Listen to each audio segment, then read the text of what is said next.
Y'all know what time it is. We are in the Wealthy rising, motherfucking building. You know what I'm saying? Wealthy rising. wealthy rising, good people. Hey, man, y'all know how the fuck I come in, man. Hardy went crazy. Tank dog.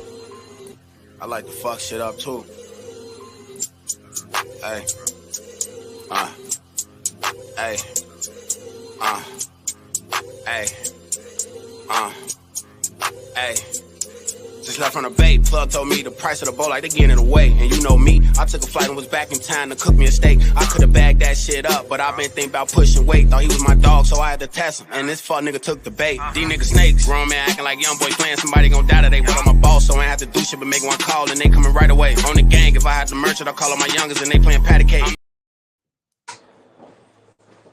Welcome, Yeah, welcome to the Wealthy Rising podcast show.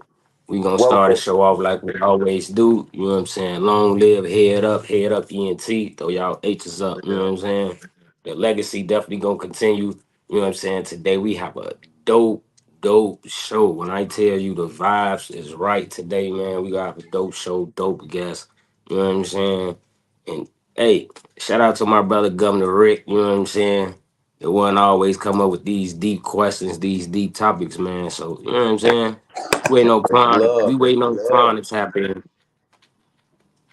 We definitely waiting on Quan Wealthy to tap rising. in. Hold on. What up, Cuddy? Welcome, right, Wealthy Rising. You already know what time it is. How was y'all B day? Hmm, Hold on, I'm trying to get this video up too, Joe. Speaking on that day, if I can get it in there.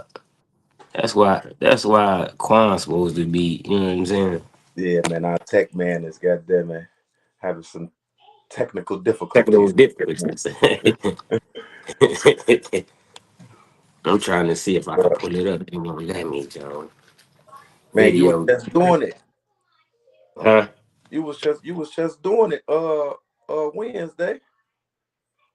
Yeah, then this told me that because hey, I went in the archives for the Valentine's Day. Like I dug in there. The video was kind of, you know what I'm saying. Yeah. They talk about I gotta load it from the computer. Ah, okay. I'm trying. Hold on. I'm trying to do it again. Massacre day. Yeah, yeah, definitely. Massacre day. It was definitely a massacre. There you go. Definitely a massacre, man.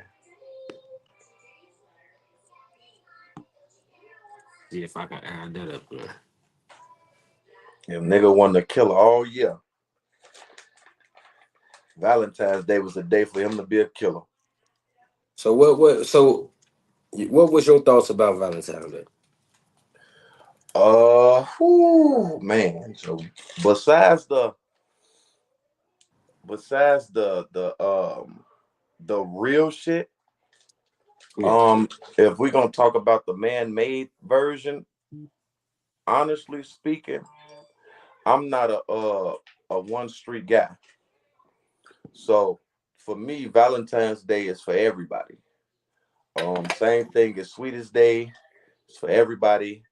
I believe that because when we was kids and we was brought up, the teachers used to have us come in and bring a Valentine's Day gift, bring the candy, shit like that, and we would exchange those things We for the waiting girl, on Angela. the girl we like,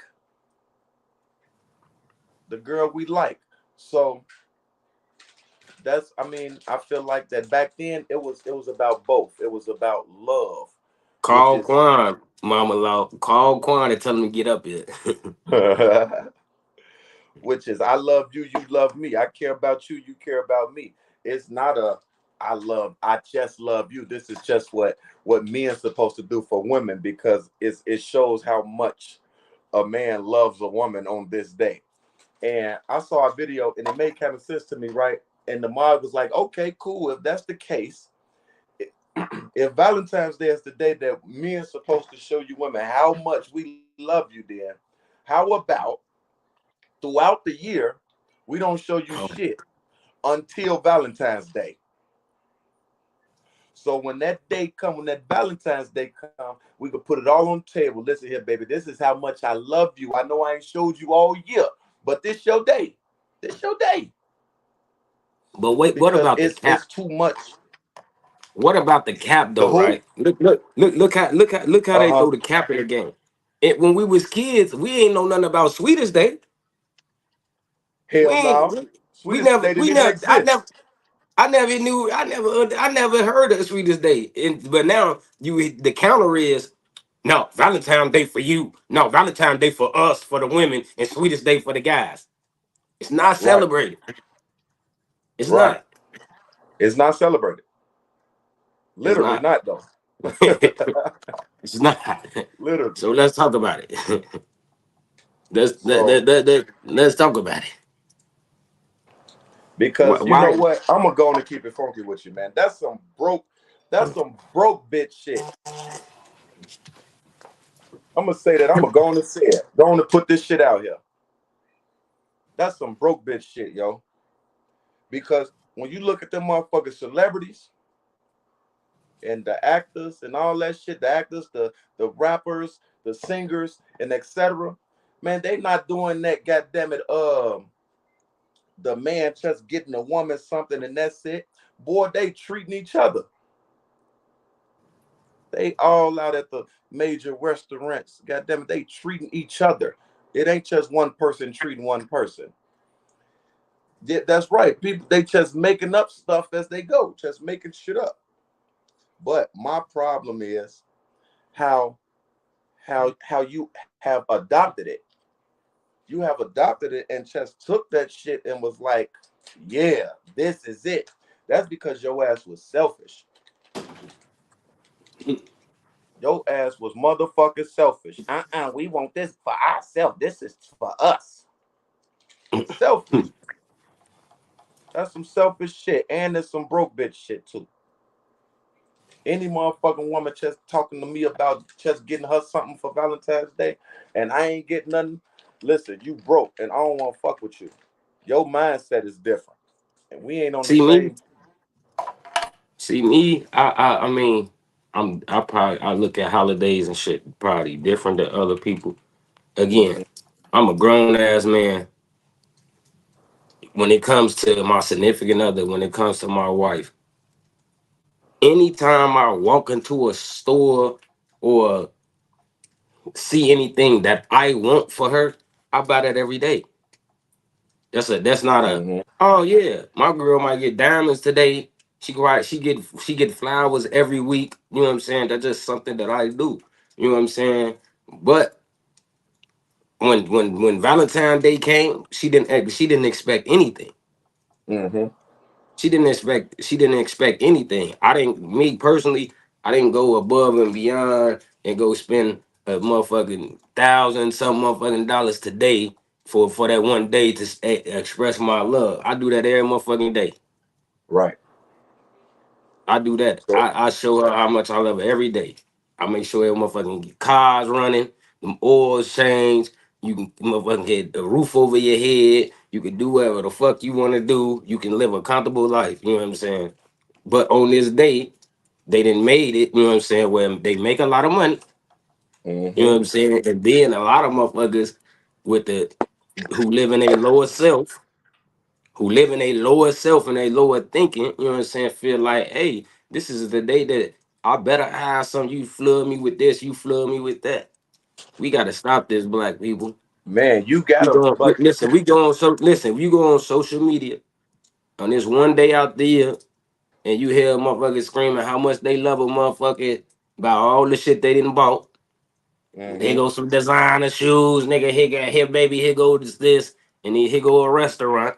Again, them. What I call that shit with Valentine's Day, that's date night, man. That's literally Exactly. just a date night. It's literally that Exactly. simple, man. If you a grown ass man or you a grown ass woman, you should understand that that's just simply date night. This some shit that should literally happen. Not one Man, time a year. There's some shit that literally should have just happened. You know what I'm saying? Hey, baby, look, we going finna shoot to the sushi bar. Hey, when you get off Friday night, look, hey, or Thursday night, hey, when you get off, look, we shooting here. I'm taking you there. These are the things that should happen in an adult relationship. When you an adult, it shouldn't Mm-hmm. be, oh, you only bought me this, so I'm only getting you that. Like, it's no tit for tat. You think I'm Man, counting how and you many see fucking that a pair of lot. shoes You or see that a how, lot. what? Yeah, this is not a tit for tat, but then that's what separates the adults from the motherfucking high schoolers. You know what I'm saying? That's literally what's Mm-hmm. it separates. That's what a line is drawn at. You feel me? It ain't this shit is not that hard. If you an adult and you dating, again, when you date somebody, that means that what? That means that you are trying to take on you saying to yourself, hey, I'm willing to take responsibility for this person and vice versa. This person is going to take responsibility for me. It's Mm-hmm. literally that simple. It's literally that simple. So don't go get into no motherfucking relationship if you ain't willing to some days my girl ain't gonna be 100%. 100%. Some days she need to know I ain't gonna be 100%. So therefore we understand. Hey, some days, baby, I'm gonna be able to buy you all the shit that you would eat. Other days, look, it's gonna be a little tight. I'm on the budget. Yeah. Well, you got to It's literally that understand that. simple. Got to understand If, that. if if if I didn't get you nothing on this day and you felt some type of way, then maybe you need to do a little motherfucking reassessment in your motherfucking self. Listen, man, Cause I if she had a bring homie. if she bring it up in the argument, oh yeah, nigga, you ain't bought me shit on Valentine's Day and all this shit. You need to Oh, counsel her. and she gonna bring it up the minute What the right, y'all? the minute the static. That's that bullshit right there. Wealthy rising. That's that bullshit right there. I I ain't gotta saw show my Governor cup Rick. off. You know I what I'm ain't saying? saw a wealthy rising Governor Rick black and blue cup yet. Man, it's coming, man. You and I want Quan's my coming. Diddy cup You know what I'm too. saying? They coming. Man, the You better know it. crazy thing about it, I was talking to one of the guys yesterday, right? So we was talking about Valentine's Day. But he called me like, man, G, let me tell you about this funky ass hoe, Okay, G, man. I'm like, go ahead, what happened? Because Valentine's Day stories be so funny to me. Like, okay, Tip, what happened? He like, man, I took this bitch out to Red Lobster, G. Man, I got her whatever she want. I told her she can order whatever on the motherfucking menu, G. I had a motherfucking 3 dozen of flowers for her, G. And we get back to the crib and we watch a movie. G, she talking about she wish she would have had a ring. Like it would have been nice to have a ring. I'm like, so what you say after that? He like, shit. I looked at her hand and I'm like, shit, you got rings on. How many more rings you want? I started dying. I'm like, yeah, she put your ass out after that, didn't she? And he like, yeah, I ain't gonna lie to you, G. I did have to go though. She had the attitude the whole night. I had to ride. But my point is, it's like it's hard to satisfy, even on Valentine's Day.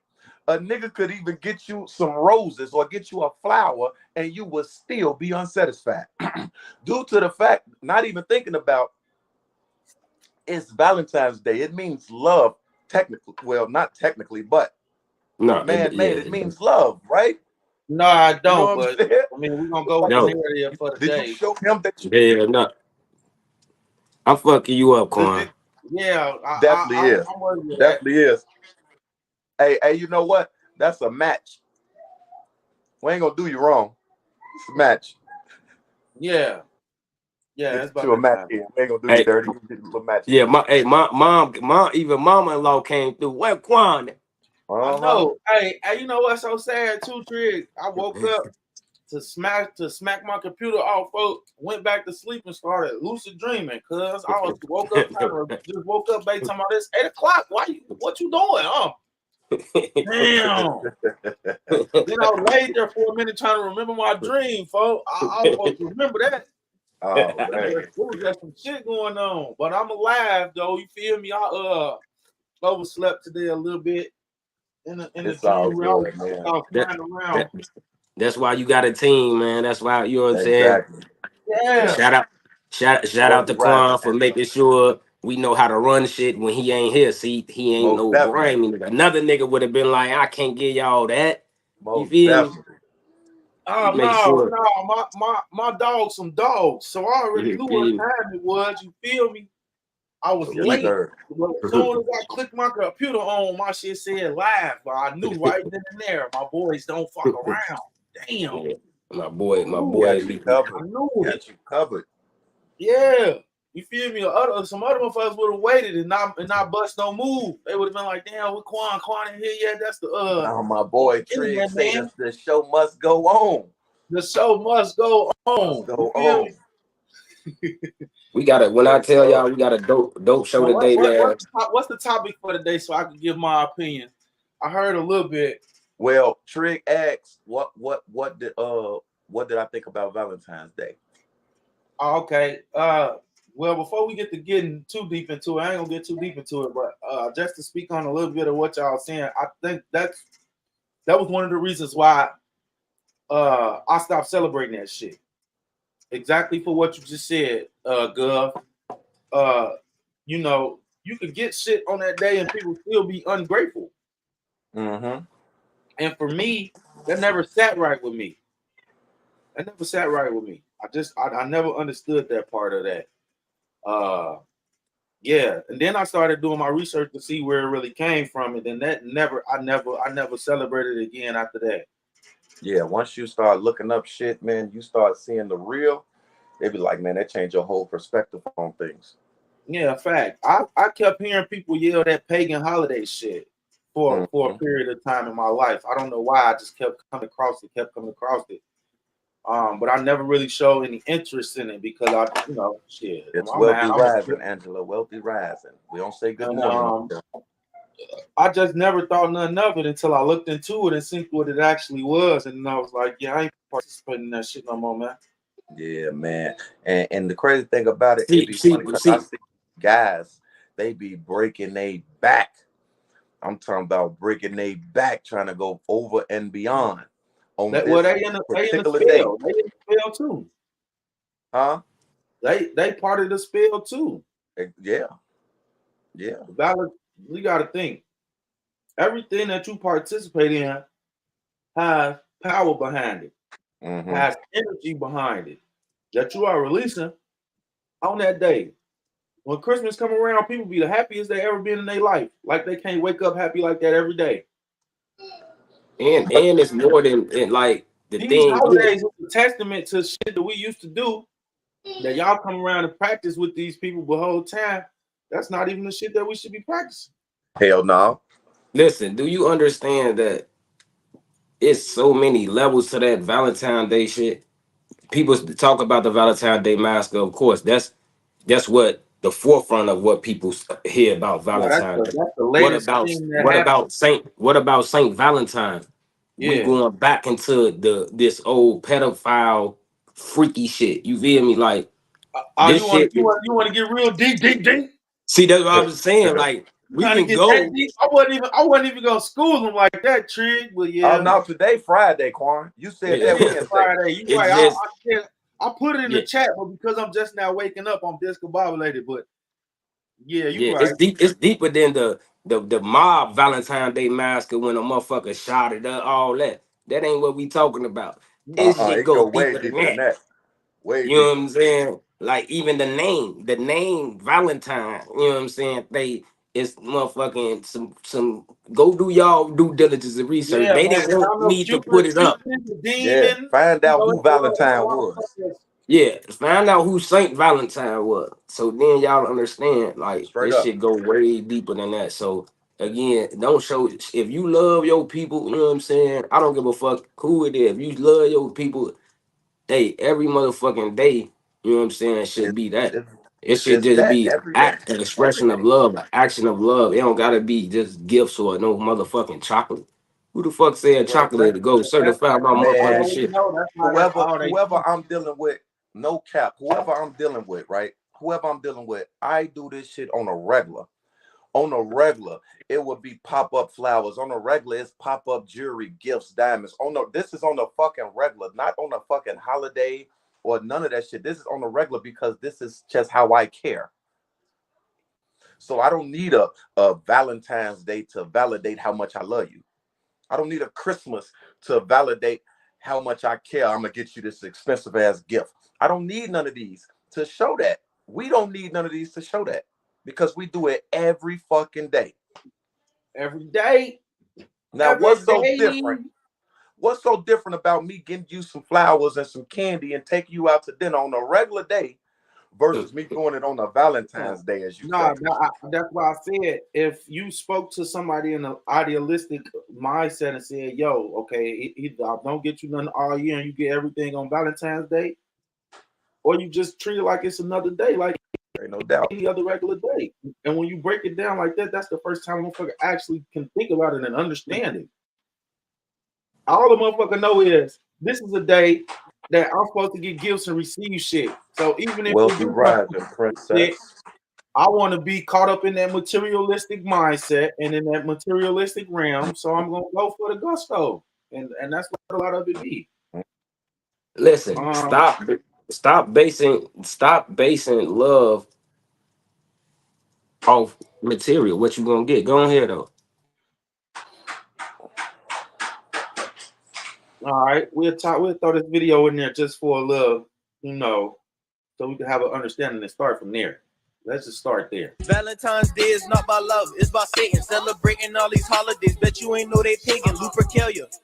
That's the origins of this day. Homosexual pedophilia is how them niggas play. I mean a heart symbol. It's really an upside down butt. Cause a real heart do not look like that. Where the fuck that came from?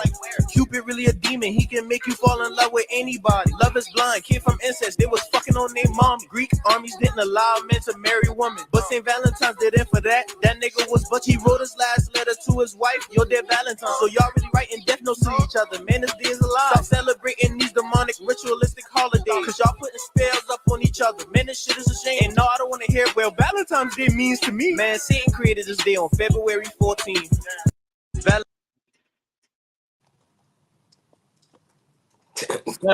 You see what I'm saying, Quan? You did it. So now you did it. So now you gonna make me go there because again, this Saint Valentine, it's everybody, you know what I'm saying, want to go crazy on this day, and Saint Valentine used to get a fucking courtyard full of kids.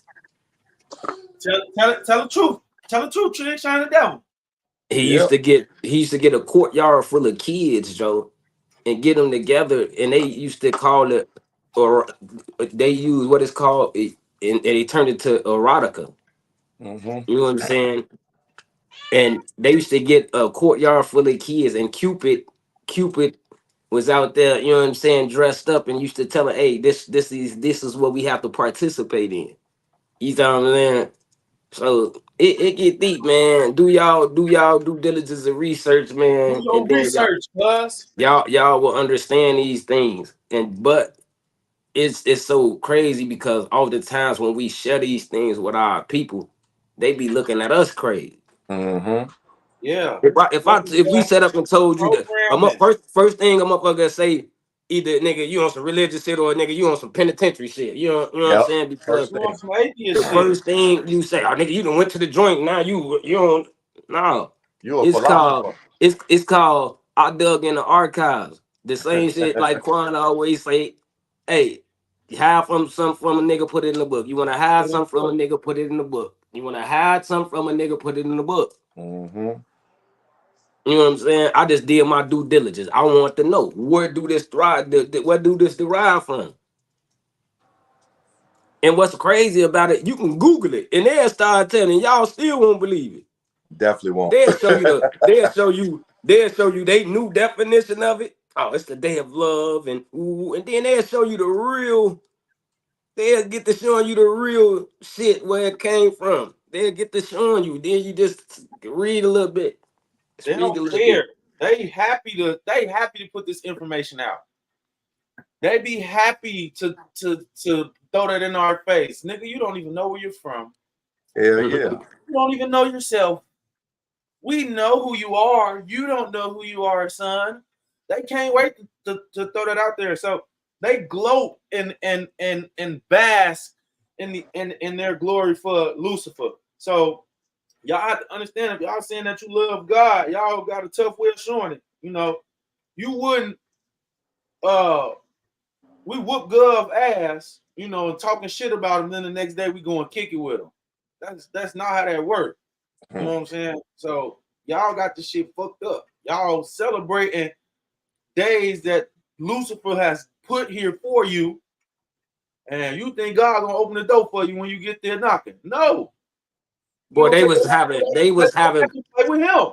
they was having incest and pedophilia motherfucking orgy sessions with kids, bro. They don't This the care, date of man. They celebration. didn't see it. This was the Catholics. They was in that bitch getting busy with They shorties. didn't see it, Trig, so they don't care. All they know is if them Catholic motherfuckers come around now trying to touch a little boy booty, and they still ain't gonna do shit. And guess what? This is my right hand to God, nigga. I've been in the penitentiary, y'all know, for 2 decades, nigga. They get and pedophiles get the motherfucking, they get a slap on the wrist, nigga. Fuck is you talking about? They be They do. qualified for every motherfucking thing. Cause why? It ain't not saying that black people don't do it, but it's not a crime that we often commit. It happens in they churches and shit a lot, and they preach, so they don't want to lock their ass up for a long time. Nah, it's part of their shit. So you know that's in their but we ain't gonna talk ideology about of their that. practice.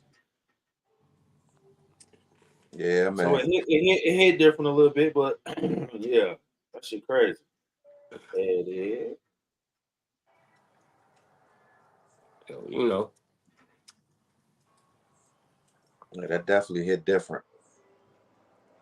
I just think it's this though, Trig. A lot of motherfuckers is I feel like I'm not affected by the outcome, so I'm not gonna get into it type shit, and that's what it turns into. Gov, I just got you together. Okay, cool.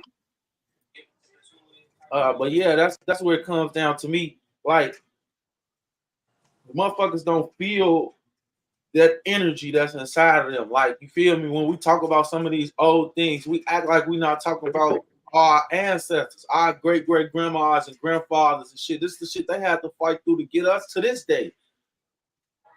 And I sit back and I think on a lot of this shit, and I just be like, man, you know what? White people done duped us so motherfucker. They so smart, bro. And you gotta give them, bro. They so fucking smart, bro. But they finessed the shit out of us, folks, from day one. No doubt. But see, that was my thing coming out the joint. I already told myself anything that I can have that they didn't took, you know what I'm saying, that I can have, I'm gonna have it. Anything that I can't have, any motherfucker that's around me, my wife, what everybody gotta have, whatever they didn't took from me. You see what I'm saying? I'm gonna have it some way. You know what I'm saying? But the thing is now, y'all give us these things, y'all make us believe them. Then when a motherfucker tell y'all what it is, a motherfucker still be like, so what? I'm still celebrate it. I'm gonna celebrate it anyway. The world who out the bam. And okay, keep celebrating what you're celebrating at. And then you wonder why your motherfucking Valentine's being the same shit every time. You wonder why ain't shit prospering on those days in your life. You know what I'm saying? Sometimes you gotta, some should be. Every now, year. y'all need to understand this. God doesn't forgive. Y'all, I don't know who lied and told y'all that the Most High forgives, bro. He don't. Y'all got a choice to make while y'all here on this earth, bro. Y'all think this shit a game and playing and all? Okay. Hey, look, how many people do you know that every year, Valentine's Day, you get the same thing? I mean, think about it. Think about it. Every year, you get flowers, you get candy, you go out to a nice restaurant, you might get some jewelry, and you have sex. You drink. Well, you gonna get some shoes. You gotta look at it now. Is now with our culture, because this all you. If you go down your timeline, that's all you gonna see. Either they opened up a motherfucking designer box, a designer bag. You know what I'm saying? Or it was like some shit that we never could have got. You know what I'm saying? Like this the same shit. Y'all did that for that day and woke up on the 15th and got back to regular life. Did you tell her you loved her more? What Right. changed? You know what I'm saying? What was Exactly. so significant for this day of celebration that the next day it changed? Like we waiting on this day to come. Like we wait. A lot of them are waiting on New Year 8 for a new year to start and It's a start. ritual. Yo, so You what the already fuck did do what ritual. the same nigga loved you. He was gonna buy your ass them shoes anyway. Y'all wanted them anyway. Y'all was gonna get them. The flowers they gonna die. Mhm. You know what I'm saying? So he gave you $100 and he gave you $100 or $50 in dollar roses. You know what I'm saying? That was the trend for the blacks to this Valentine's Day too. The money roses and the dollars. It's shit that's been Yep. done a million times, but it's Hey just baby, hey, don't give me none of those motherfucking roses. Boost my you credit ain't up. get teddy bears since a Hey, kid. give You me don't 40 know. points. Give me 40 points on my credit score. Fuck it, you talking about. Fuck Yes. them Hey, motherfuckers. Give me Yes. 40 think points about on my this. credit score. Shit, add Think me about to a this, trade though. line as well. Fuck you Now talking think about. about this.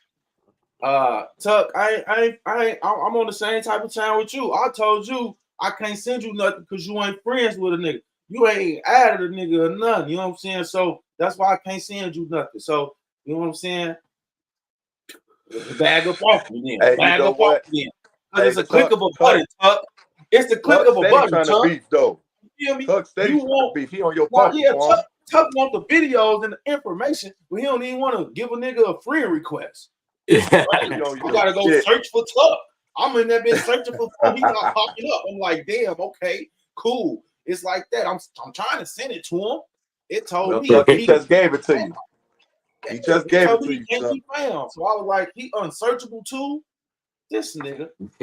Stop being stingy with that friend request, Tuck. Yeah, I told you that 2 episodes ago. I was trying. But yeah, no, real shit though. This whole Valentine's Day shit is rituals. And we have to understand that and what we give our energy to, and that everything is intentional. Just think about that. If we really believe everything happened for a reason, and we move more intentional, like I'm going to move like this because I understand overstand what's going on. You get what I'm saying? Then we would do things a little bit different. But right now, it's just we always doing what we was conditioned to. This is the program that we was born into. So until you unlearn the programming and program your AB, what's the word, gang? Unless you reprogram your subconscious to understand these things, then you're gonna keep understanding it under the programming that we done got from the system since birth. You get what I'm saying? They've been knowing who we was before we woke up to remember who the fuck we was. You know what I'm saying? So at the same time that they was putting us in the worst conditions, giving us the worst education, giving us the worst environments, the motherfuckers still come up out that bitch like this. They don't know what to do about that. Mm-hmm. We done gave y'all diseases. Hold on, think about it. We done gave y'all diseases, false God, false religions, false doctrines, everything that we can give y'all the worst of the worst of the worst of the worst, and y'all steady growing. Y'all steady having motherfucking babies. How? We put liquor stores and churches on every other motherfucking block in y'all city. And Tell me I'm lying. It's a liquor store, a church, every motherfucking block in the city. And guess what? The thing And is, guess what? Guess what? They make it a motherfucker. Look, you got to go through hoops, hurdles, politicians, and everything for a black motherfucker to get a liquor license. We don't own none of them. It be so hard for us to get the license. You know what I'm saying? Because they already know. We putting this shit in their neighborhood. We gonna saturate their ass with these bitches, and guess who own them? Not they kind. Not they kind. They gonna put your ass in the chokehold, nigga. You have to pay some money under the seat. Hey, I need that liquor license. Fuck you talking. Oh well, we only give out 15 in the county. In this county, you know what I'm saying. In this zone, we only have four liquor licenses, and guess who got them? Yeah, and Wealthy Rising. What's the word, gang? Right. Guess who got the motherfuckers? Hey, for y'all though that's still on that balance, shouldn't you feel disrespected? I just had to think about this. Like, shouldn't you feel a little disrespected? Valentine's Day, sweetest day. So that means to tell me that you only love me more on this day than any other day we done been together. You only love me more on this day. But why can't you love me like this every day? Now I feel I don't disrespected because I want to know why you can't love me like this every day. Oh, here we go.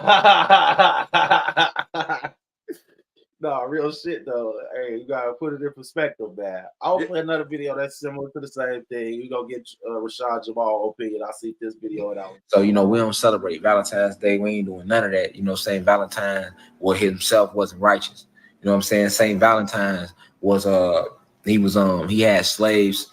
You know, he raped he was a homosexual, but it wasn't that he was just a homosexual. It was he was raping like his boyfriends and raping gods and other males, you know what I'm saying, and women, you know what I'm saying, and he, like I say, he had slaves. He was a real brutal person, you know what I'm saying. He was the brutal human being, you know what I'm saying. So if you really know who Saint Valentine was, then you wouldn't celebrate that nigga. And see, we didn't know shit about that. Like, we grew up my whole life celebrating Valentine's Day and all these holidays. So all these holidays are pagan, you know what I'm saying. All these holidays, they all originate from worshiping Satan, aka Zeus. So, you know, tomorrow is Saint Valentine's Day. We're not worshiping that. We're not worshiping him. So we're going to harness that energy, because a lot of people is going to be worshiping him tomorrow when they celebrating Valentine's Day. You know what I'm saying? You love your God as you with. You know, you could do something for, you know, but don't be on no ain't gotta be on no under the Valentine's Day act, because even when you talking about like a heart, the heart shape, like how you give hearts to people on Valentine's Day, that's not even shaped like that for that.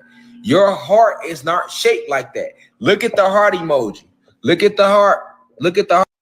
So, you know, we don't celebrate Valentine's Day. We ain't doing. Look at the heart emoji. Motherfuckers ain't gonna be able to unsee that shit. Look at your heart emoji. That shit is a booty. Them cheeks. That's booty cheeks upside down, man. Y'all have been giving each other upside down booty cheeks for years.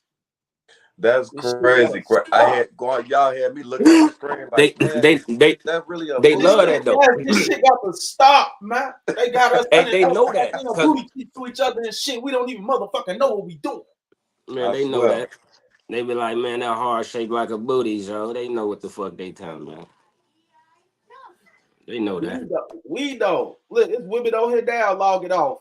Them niggas on here just, they be showing they find anything to show on the fucking internet. Talk about a heart or booty now. What the fuck? Yeah, I know, right? It hurts to hear. I know it do. But it's gonna be okay. But it is the truth. You feel me? Stop practicing devil worship unbeknowingly. A lot of us worship the devil unbeknowingly. And you wondering why you getting the shit that you getting back to you. No, people wonder why, like, man, they life stagnant, ain't shit happening.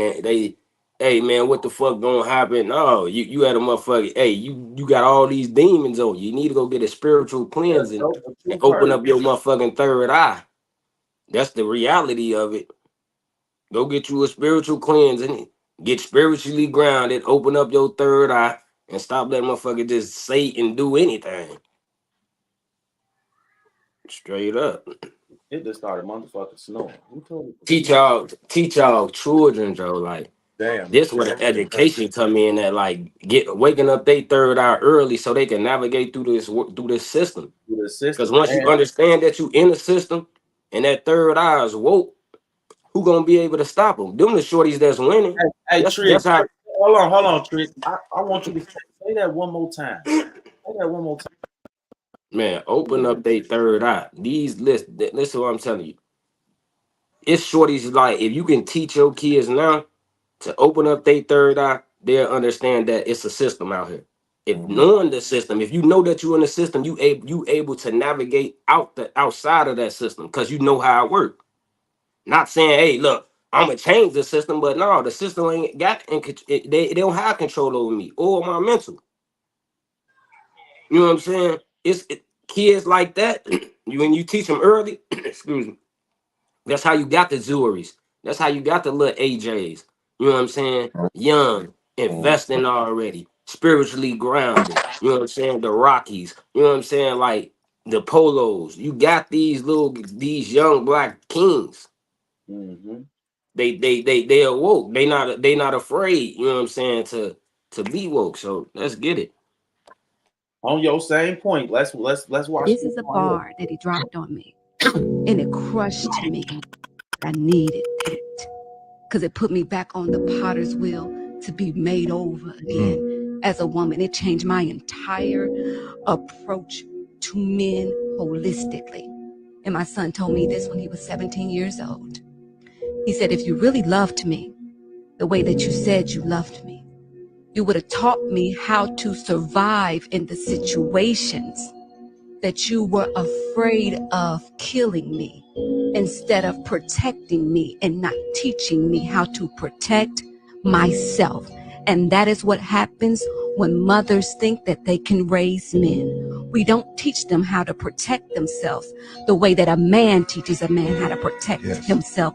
What we do is we coddle them, and we become this wall of security that come crashing down when they get to smelling themselves and they in their 18s and 19s, and now he can't live in your house no more, and you send him out into the world unprotected, and that's why he resents you. Facts. Because it indirectly disrupts their understanding. Yes. You love them so much. The birth of a villain story. Like, that's the birth of a villain story. You know how a lot of villains have complex relationships with mommy? Yes. And it's like, because I love to hate her, I know that she only did it because she loved me. Yes. But if she really loved me, you would have taught me how to protect myself. This is a bar.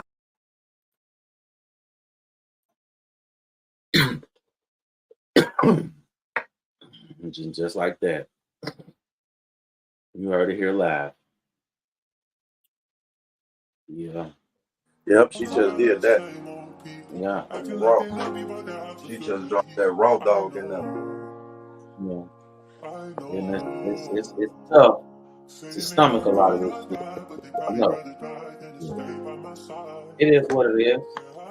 You know what I'm saying? We wake up every day to each one teach one, man. We have to grow. If we want to see something different, we got to be the people that's doing something different.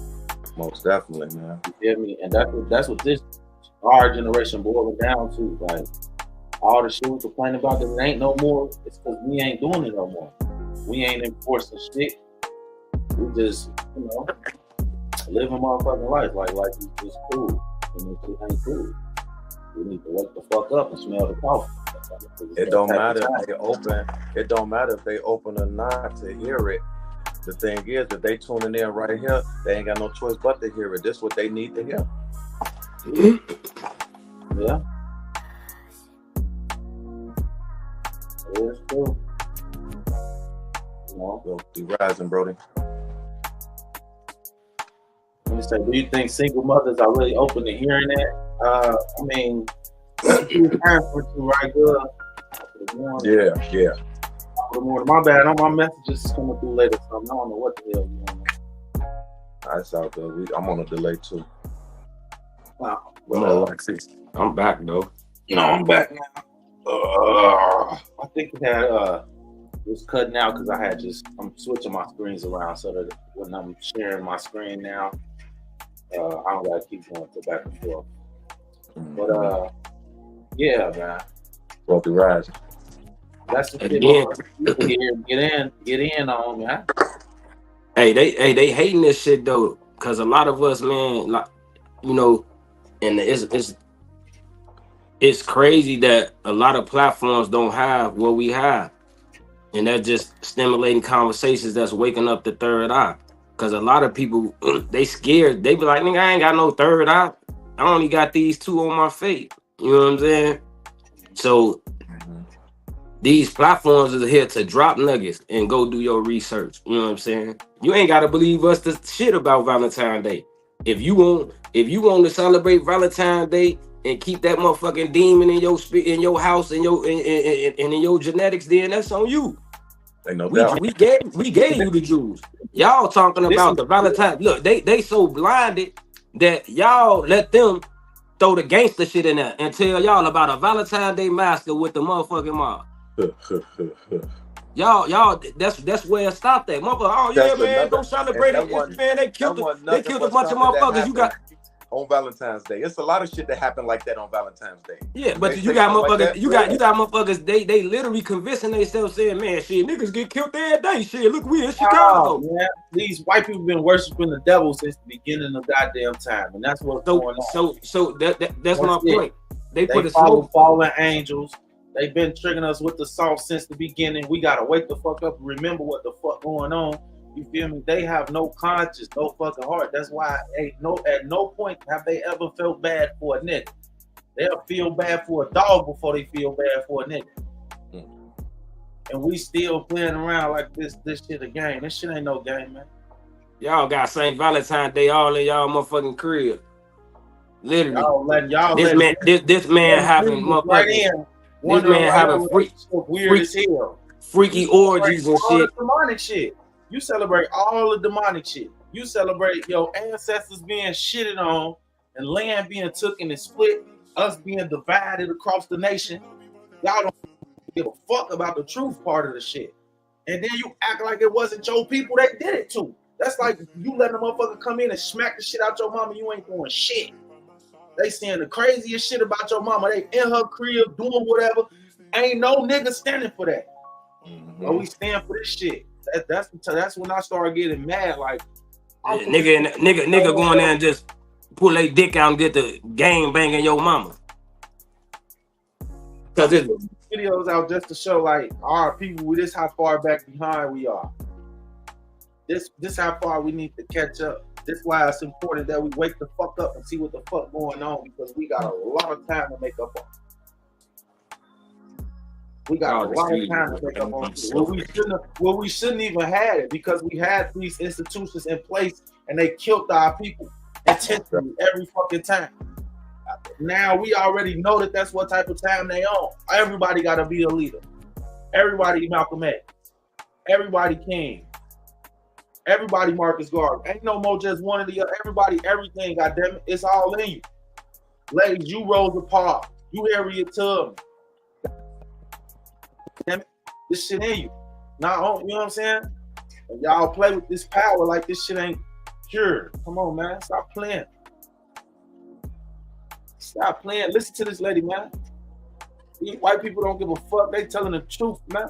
She ain't just saying. Probably wear the Balenciaga was sexually exploiting children in their ads. Some of the top people working at Balenciaga were also openly promoting cannibalism, satanic ritualistic abuse, blood rituals, child abuse, some of the worst stuff you've ever seen. When Pizzagate came out in 2016, so they were always trying to call for pizzas. You can't order a pizza to the White House. That's the thing about the ice cream. He loves ice cream. Tell me about that. Ice cream is big. Pasta with red sauce, he can go deep. A lot of associates of the Clintons shared very similar content on their social media pages. Look into John and Tony Podesta's arts. Tony Podesta had art all over his home promoting pedophilia. John Podesta had a painting in his campaign office as he was working for Hillary Clinton's campaign depicting cannibalism. Research Rachel Chandler. The law enforcement, FBI, the Department of Justice, that they look into Hillary Clinton and crimes against children. I encourage you all to get involved, speak up, expose this stuff, talk about Anthony Weiner's laptop. Don't stop fighting until that woman and all of her associates get the justice that they deserve. That's right. Lock her up. I'm trying to tell y'all, man. These white folks that saw some of the shit they doing and they even like, man, put their ass in jail. Them motherfuckers is devils. I don't know, y'all ain't hearing us. We synced it. We synced what was on the laptop. Lock their ass up. That's what's going on, man. And you gotta stop sitting around acting like we ain't affected by it. You know what I'm saying? But man, this shit hit deep, man. Definitely do. This shit hit deep. But I definitely want to tap back in. We got a lot of great things to talk about on the show today. We got some great guests coming in today as well. You feel me? Happy Friday to everybody, man. If you just joined in with us, man, Wealthy Rising. Make sure y'all share the live. It's free to share the live, man. Share the information. It's free. It's free. You know what I'm saying? Don't feel it's free. You ain't got to put a code status with it or nothing. Just hit the share button. Pick up. That's it. You don't want to do that, then hit add followers or add highlight. You know what I'm saying? Just one of the two.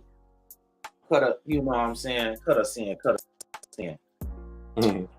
Man, if black people just stick together, we'll be so powerful in this world. White people wouldn't know what to do with us. That's what they doing. Everything that they can to keep us apart because they know how powerful we can become as one. Ain't no doubt. Ain't no doubt. And I believe it's a lot deeper than that. But to sum it all up, appreciate that. That's exactly what it is. You know what I'm saying? Princess, appreciate you, Princess. But that's exactly what it is, man. I feel like, you know, these people been knowing who we are, where we came from since they conquered us. Mm-hmm. They've been knowing what this land was before they changed it. But you got to understand, we generations removed, and the Most High is revealing things to us and showing us these. You know what I'm saying? So it's not like there's some new shit. Oh, we the first niggas to no. No. They wake up, man. This is nothing new. That's what the saying comes. There's nothing new under the sun. But we don't even understand what we. So that's why I say the things that I said even yesterday. Like, I mean, Wednesday, I'm like, bro, y'all really be tweaking. Like, y'all don't even really know what the true meaning behind what's going on even is. All of them are fake deities. You have to understand, they came to earth and called themselves gods to the people that were here. They weren't no motherfucking God. Everything comes from the same source. That is the true God. If we want to look at it in terms of that. But this shit we doing now, this ain't it. Mm-hmm. This ain't it. You ain't That's following all right, God. It's all right, we're gonna catch you up. We're gonna catch up. You keep tuning in, we're gonna catch up. You following Zeus plan. You know what I'm saying? That's what I'm just waking people up to. You know what I'm saying? We can't be so in a box of whatever we want to follow that we don't pay attention to the real shit that's going on. Mm-hmm. You see what I'm saying? And that's all I'll be showing the information for. You know what I'm saying? This real school, man. But I tap into it so I can see what they seeing. You know what I'm saying? It's obvious these niggas that worship the devil serious than a motherfucker. They ain't playing around about Jesus. Just like we saw the Arabs when they wasn't playing with Allah. You know what I'm saying? They going to war behind their shit. Who you going to war behind? Rising, sis. Wealthy Rising. Who you going to war behind? Mm-hmm.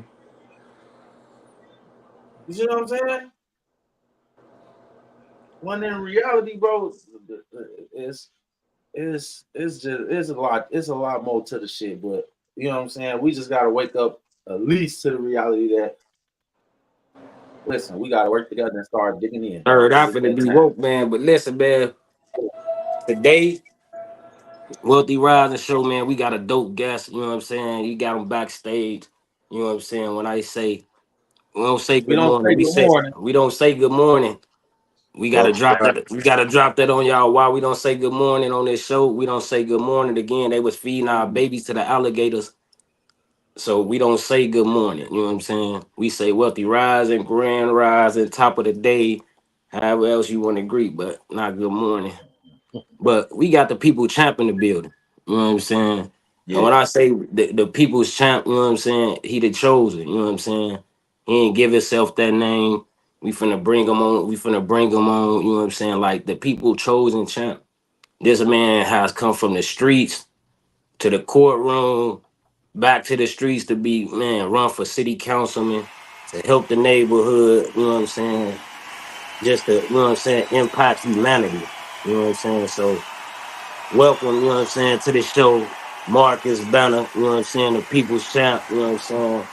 Wealthy Yo, Rising. Wealthy Rising, Kings, Wealthy Rising. what's King. going on? Gratitude for bringing me on y'all platform. I appreciate y'all for seeing me as somebody worthy to come and sit and chop it up with y'all. So much gratitude and love for that.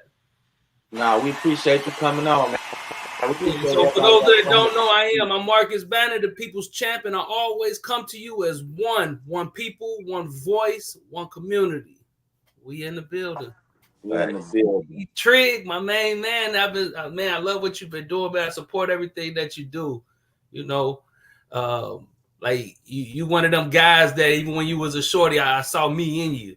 You know, and you know, unfortunately, you had to still walk your path in order to find yourself. But I saw it in you way back when. You know, and I see you finally, you know, wearing your crown, man. So I salute you. Man, I appreciate that, King, man. It's an honor, you know what I'm saying? Literally, again, you know me since I was a pup.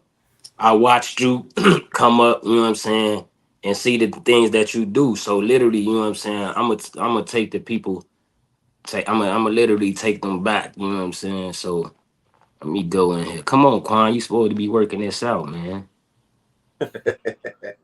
Hey man, that's why I was late today, Trig. I didn't work nothing out. I don't even know what you want to pull up. Right on the spot. we just pulling up throwbacks, you know what I'm saying? Hey, that's that 92 lifestyle right there. Yeah. You know, have to flip through them joints. I'm like, oh man, check them out. the old school, you know what I'm saying? So take them on this a journey of who you are, you know what I'm saying, so the people can know.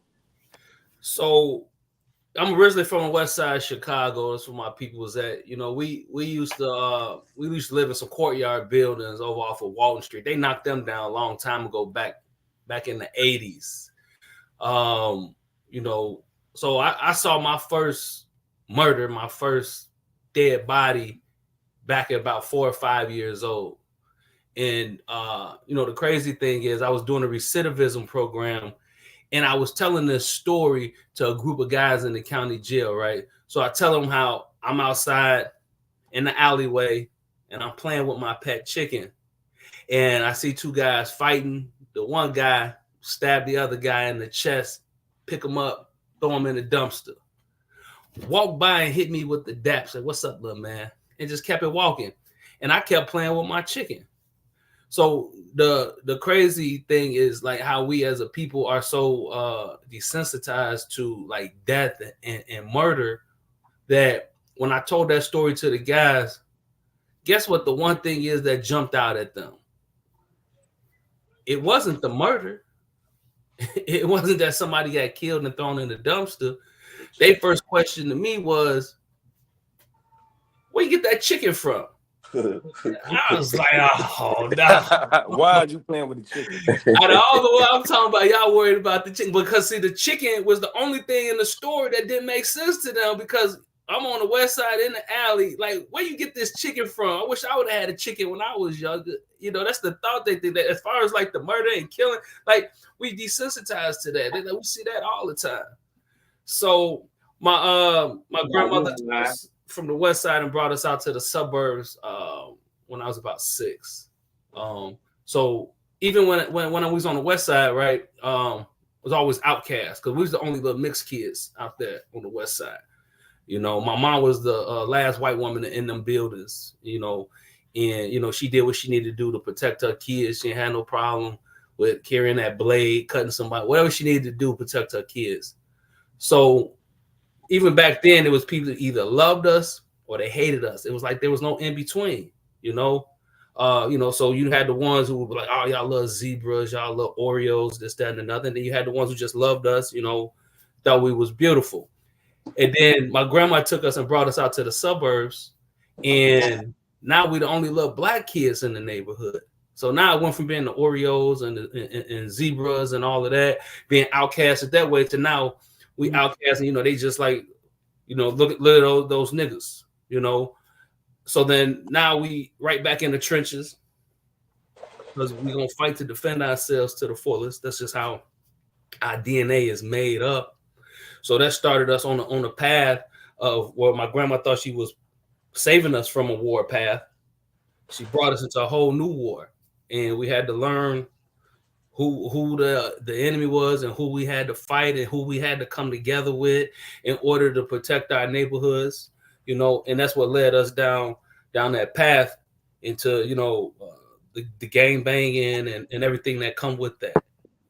You know, when I'm between the age of 11 and 14, like I'm like 1100 South Hamilton was like my weekend getaway. You know, every opportunity they had, they got us on the bus going to 1100 South Hamilton. Eventually ended up in St. Charles for a little while. You know, again, just being a warrior, constantly going to war. They sent me to Little Joliet, finished my time out there. Now, when I come home from there, I was trying to do something different, right? But I still ended up, when I was 18, 19, back in the trenches, back doing what I was comfortable with doing, and that was, you know, being a gangster and doing what gangsters did. And I ended up in the penitentiary at 19. Now, at 19 is when I really, you know, was seeing things for what it was, right? Because any of y'all, you know, you come from that lifestyle, and if you were like me, I was a nerd for literature, so I really believed in the teachings wholeheartedly. The thing is, when you know, like I know, what nobody really living within the vision. So I thought that when I got to the joint, I was gonna see guys living in the vision. I didn't see that. After my first year in the joint, I was in a position where they get ready to send it up. And, you know, when it go up, people, you know, they passing out knives, got our boots on. People could end up dead. But the reason that we get ready to send it up is because of some love triangle between one of the guys and somebody from another mob. It was in that moment that I had a choice to make, my family or the mob. And I chose my family. Because, see, when I go to war, I'm a warrior. And I know what I'm going to do. So I'm not going to put myself in a position to where here I am supposed to be serving a couple years. Now I'm about to serve life. So two other men could have a love affair. So, you know, it was in that moment that I began to look at what it is that I believed in. And those who are supposed to believe in the same things that I believe in, and why they're not living in their vision.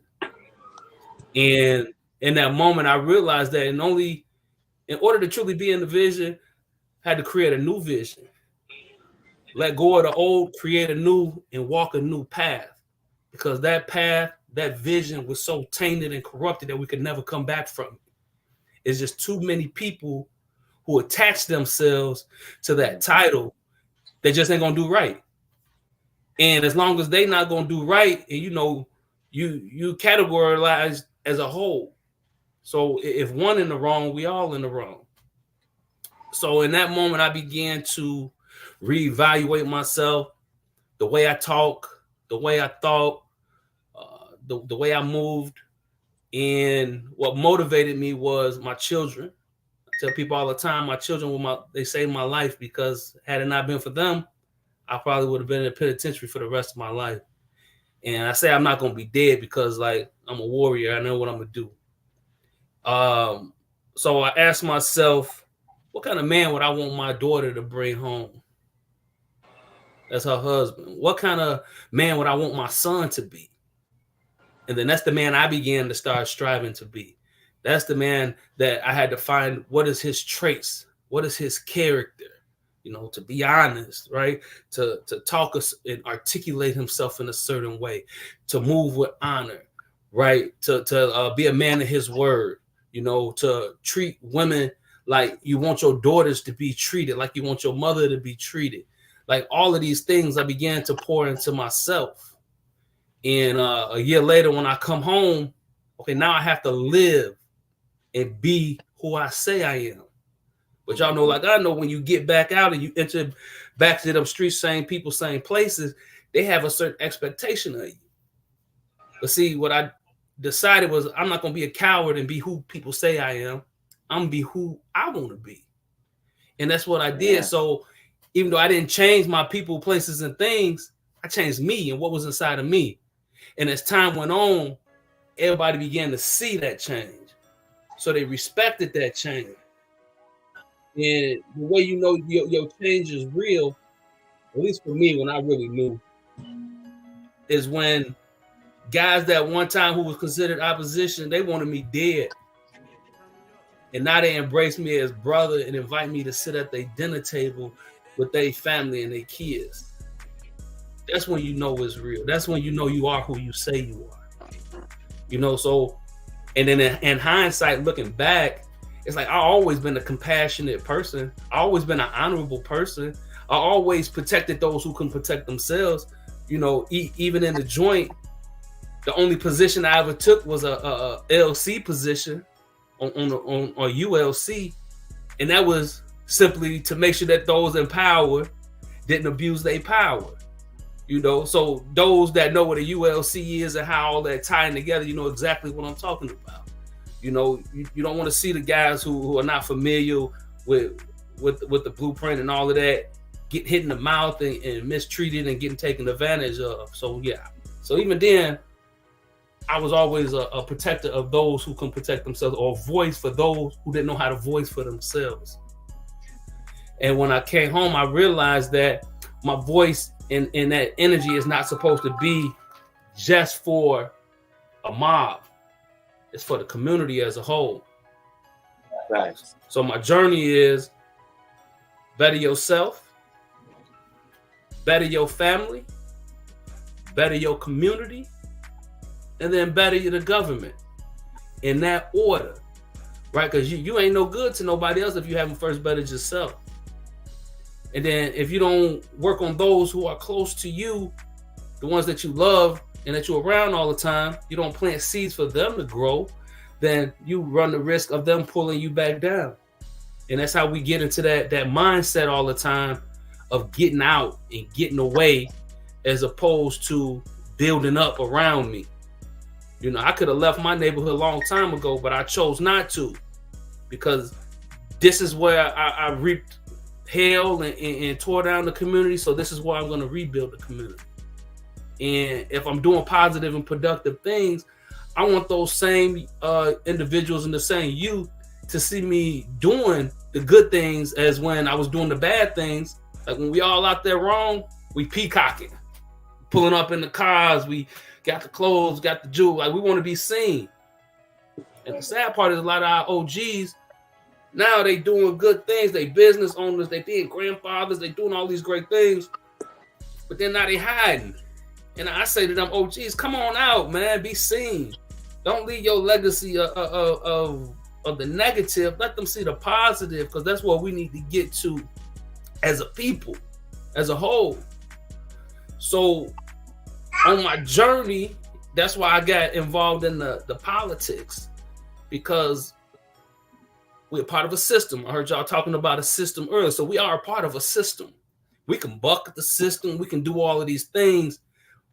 But there's some places where we need to conform in order to achieve the things that we desire. Otherwise, that system can come crushing down on you. And I'm a firm believer that if you're not a part of that system, in a way you become a victim to it. And the only way to effectively make change within that system that's beneficial to your people as a whole is to dive right in and become a part of it and hold their titles. That because you know, society's so caught up in these titles and these government titles. So it's like, as the people's champ and as a community advocate, I could say all of these things, and I mean, these things are valid, these things are real, but they can be like, well, that's just a community advocate. Now you imagine me saying the same things as a city councilman, as a governor, as a state rep or a state senator. Like it just travels. What's that? That's what it boils down to when we talk political talk. Who's financing you? Because politicians are bought and paid for in this country. There are no real politicians. They are owned by corporations. So who's financing it? If we're not financing you, then ain't no reason why. And this is why I don't really even want to get into that whole thing. It's like all of these things hinder us from getting on to what really we think about it. We pay for things that the Most High give us for free. The Sun gives us these things for free. But we turn around and pay for them. We live in a fucked up society, either way, up or down. Like, So it's one thing to be a politician. It's one thing to be a politician, and it's another thing. Destabilize and reintroduce ourselves into the world and start doing our own import, export, growing our own crops, doing our own things. Like we sitting back like we didn't build real structures, and we sit in these weak houses that we have and pay hundreds of thousands of dollars in mortgage just to have one to say we live in a certain neighborhood. Like all of these things are beneath all of us as human beings, literally. I agree with that as well. But again, we within a system, we within a society. In order the system don't work. That's what I'm saying. To get where you want to go, you have to be able to navigate.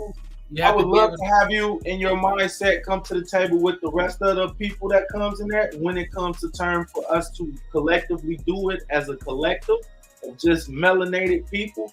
And that's not the collective of excluding any other party or race. That's not what I'm trying to do here.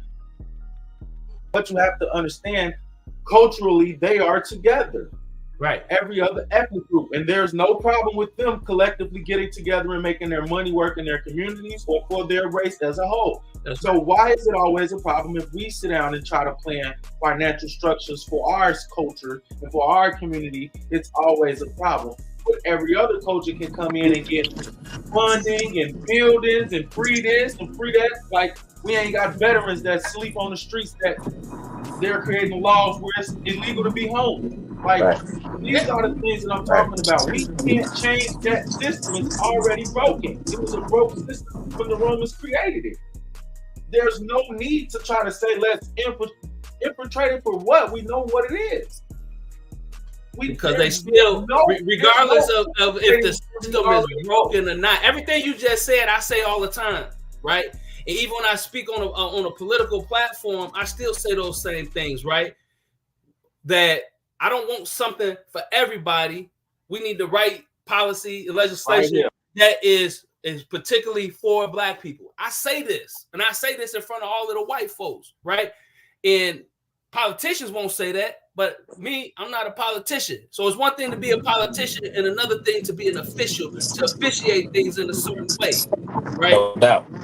So in the process of getting to that point, in order to tap into the same dollars in the system that we have to pay into, regardless, that's going to everybody else except for us, but we ones will always come up short. Anytime they put together a package that's for everybody, whether it's the gay rights package, whether it's for women's rights, whether it's for firefighters, whether it's for the police officers, and the Black folks forget to take pride in being Black. So at the end of the day, they in those particular circles, but they the ones who getting stepped on every day and mistreated because they are Black.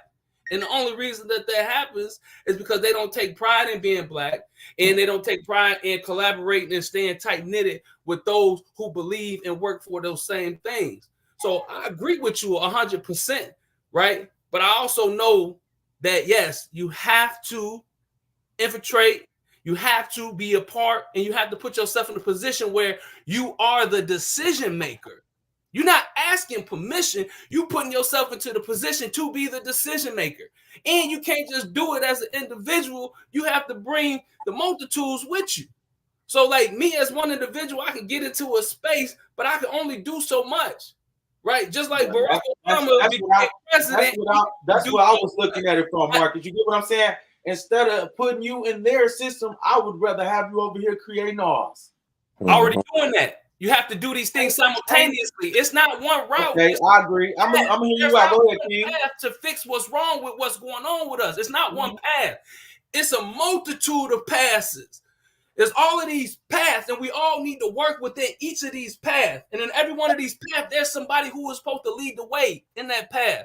And then there's a time when you have to follow in another path until we get to that corridor where they merge and all of that power and all of the work that's been done in all of these areas come together. So it's not, you can't have one track. Yeah, hitting their ass from all angles, hitting them from every angle. Over here, because you're going to be dealing with a small minority. And if you break off and you got your hand in here, you got your hand here, you got your hand here, just like having multiple strands of income, right? So you have to be in all these different places and moving the same thought process. What does the word minority mean? Direction. What does the word minority mean? The word minority is those who are fewer. The number is small. Here in Elgin, we went from 10% down to being 4% in the past 10 years. And So, as far as okay, so the minority be what the race that's the fewest. the number, it has nothing to do with race as it has to do with the smallest number. And if you break it down into the categories of whether it's race or whether it's the poor or whatever it is, it's still the smallest number with the need for something that the majority don't need, so they don't care about. Okay. So it's not the race, it's the number, the size, the people who are involved in that circle of that need. So when I say minority, that's what I'm talking about. Because that could engulf and include many different races, many different economical status people. It's not just us as Black folks. But I know that there's so few of us here, and then everybody is separated because they don't know how to allow each other to move in these different paths and support each other in these different paths, understanding that we all going in the same direction. And at some point, we're going to merge. And everything that you've been doing over here is going to come, and now it's going to benefit us as a whole. The same thing the other person was doing over here is going to merge, and now it's going to benefit us all as a whole. Because ultimately, you saying you want to have a society of just us, but you have to know how to structure. You have to know how it's supposed to work. You have to learn these things as you go along. You don't just wake up knowing. When I first got involved in politics, I came out swinging. I brought that mentality. That's an op. I'm cutting them up. I'm checking. Y'all bogus. You bogus. You bogus. Y'all doing this. Y'all. And I came into it. Yeah, I was fighting, but I'm attacking everybody. And by attacking everybody, I have no allies. You can attack an issue and what's wrong without attacking individuals. And when you don't attack individuals and you go sit down with those that you know you have a difference of opinion with, you come to find out that y'all got a lot more in common outside of a particular issue that y'all may be debating in a public setting. And then that same person that you're debating in the public setting, right? That same person you're debating in the public setting on one issue, y'all agree on so many other things where y'all could become allies and move behind the scenes and make things shake. And then you, by making that person an ally, now you just gain something for your people as a whole.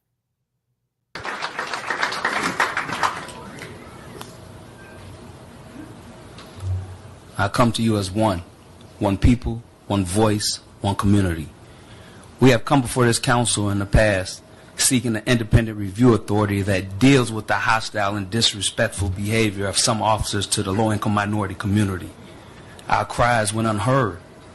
Now that unchecked behavior has escalated into our law enforcement choosing to take Cynthia's life.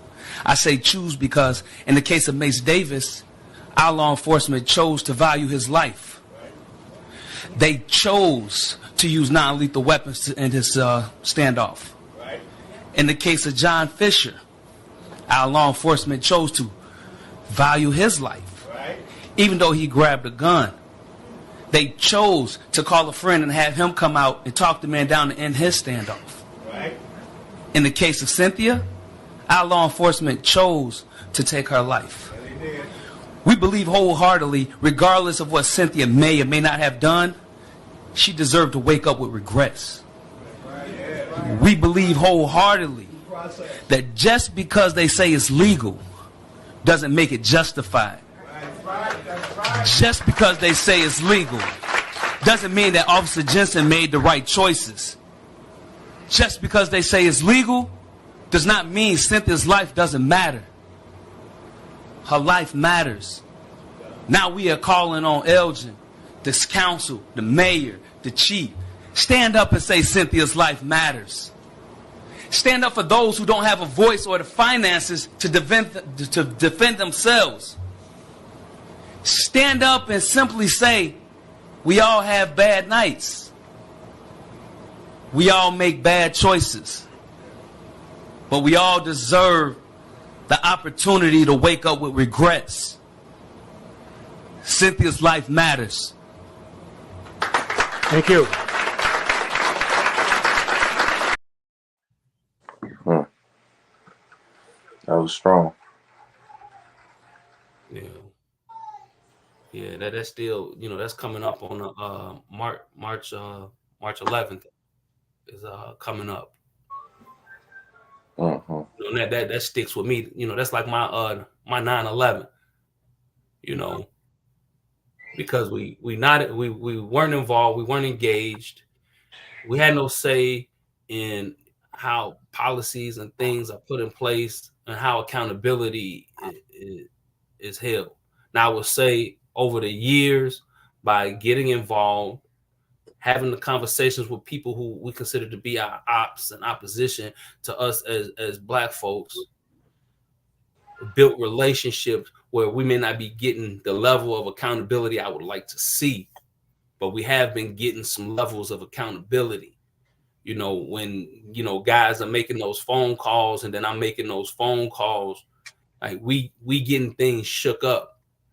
And, Black folks end up doing a lot of protesting is because we're not locked into the political system. We don't have the last say. We have to ask for permission from other people who had the power. White folks not out there protesting because they gonna pick up the phone and call that judge or call that state senator or call the police chief or the sheriff, and then just sit back and watch things shake. That's what I'm saying. That system was made for them, no matter what we do. The system is made for those of us who are Americans. See, that's our problem as Black folks. We don't take ownership. See, when I speak, I say our police department, our city. Ownership, taking ownership in something is the most powerful tool in the world. And then you start taking ownership of this country, of this city, of these neighborhoods, right? You're going to move in a certain way to protect what's yours and to grab hold and keep what's yours. But as long as it's theirs, we hands off and we allow them to do what they want to do when they want to do it. And then we constantly the victim of it and we have no outlet to put them in check. Because we have no power in that. If we create the power, if we take our power and place it somewhere else, with the people, man. The power with the people. I agree wholeheartedly with what you're saying, but what I'm saying is you preaching the same thing King was preaching, and he walked us right into a burning building. It didn't work. If it worked, no. See the difference between I'm not just King, I'm King, and I'm Malcolm, and I'm Mandela. I'm all of that. Because like I said, it's not one path forward. It's many lanes. You have to move. And if you ask them folks about me, King is the last person they think I am. No, I'm saying in the midst of. No, I'm not saying literally. I'm saying in the midst of the ideology, right? We all felt like he felt like he was right. One path, but even with what King did, he still accomplished things and changed policies and laws that have protected you, your family over the years. The problem is we dropped the ball as Black folks. All of the stuff that happened in the 60s and the Civil Rights Act and affirmative action and all of that. You know how many Black folks raised their kids on government jobs and middle class? The problem is that we as Black folks, when we started getting money, we wanted what white folks got. We wanted to be in their neighborhoods and we took all of our wealth and all of our money and left our people behind. Everybody familiar with Black Wall Street right now. So they'll talk about the bombings and how Black Wall Street was blown up. But what they don't talk about is how we are a resilient people. We rebuilt that. And the thing that really took Black Wall Street down and crushed Black Wall Street was desegregation. And when Black folks took all of that wealth and went and took it into the other neighborhoods, that's what I mean, we're saying the same thing in different ways. We're saying the same thing in different ways. Because I agree with everything that you're saying. It's just my approach to want to go about it looks a little different because I'm saying I don't want to keep doing the same thing that's failed us. We've marched. Your path. We didn't have a Black president. We didn't do a whole lot of stuff as Black people. Kanye was just the richest man in the world and it didn't mean nothing. So what is that saying? We have nothing of power structure for our one man. There was no unity. There was no multitudes. That's what's missing. Barack Obama is one man. Now, had you sent Barack Obama to the White House and you sent enough of our people into the Senate and the Congress, then that's when you start shaking up things. Then you understand the system and how it works. One man cannot shake up a whole system by himself. That's why when I speak, I say when many become one, we are divine. When we No become doubt. divine, we are godlike. We become the creators. We become the protectors. We become all of that. But we don't have that unity in those spaces. Because when we don't understand that all of these paths are necessary, your path and how you see things in the direction you want to go is necessary. And I support it 100%.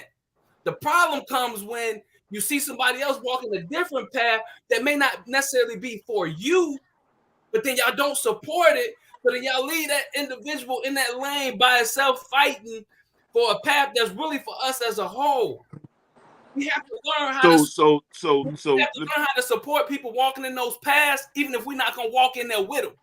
We can still support them by simply not knocking it, by not tearing it down, sharing the message. Because the message is heard by those who it's for, they're gonna gravitate to it. And if it's not for them, they're gonna gravitate towards you.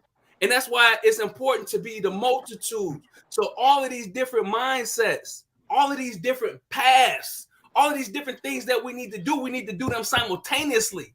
We can't just get and have one track tunnel vision.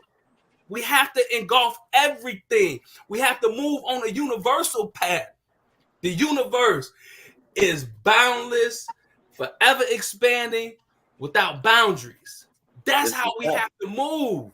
When you like, this is my path and my only path, and I can't see nothing else, you're not being universal. Now, I see the other paths. I'm just questioning that path. It's not no other. If you would have said it in any other direction, I'm all for it. I agree with everything that you're saying. I'm not disagreeing with anything other than I understand where your biasness may come from, but that's not mine.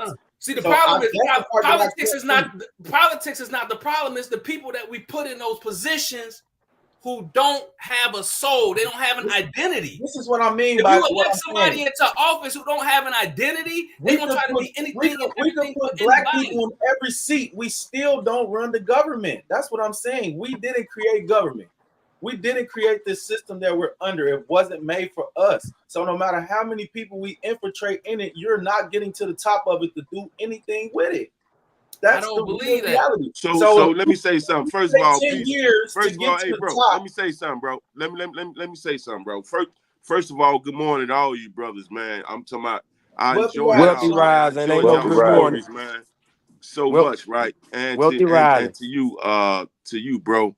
Everything that you doing, man, my heart goes out to you, man. If I can help or assist in any way, please feel free to reach me out. Reach out, please. But let me say this. So like everything I see for the past, I've been in the cut for about an hour now, just listening. You know what I mean? But everything both of you guys are saying, like the brother said, it's pretty much the same thing. You know what I'm saying? But my perspective is this: everything that we speak about, everything you guys spoke about, is face value. Everybody know what's our problem. Okay, man, listen, the problem is this. The problem is this. The main issue that I haven't heard anybody speak about, you got to it on one issue when you said desegregation. Let me start right there. What people don't put value in is when desegregation was created, right?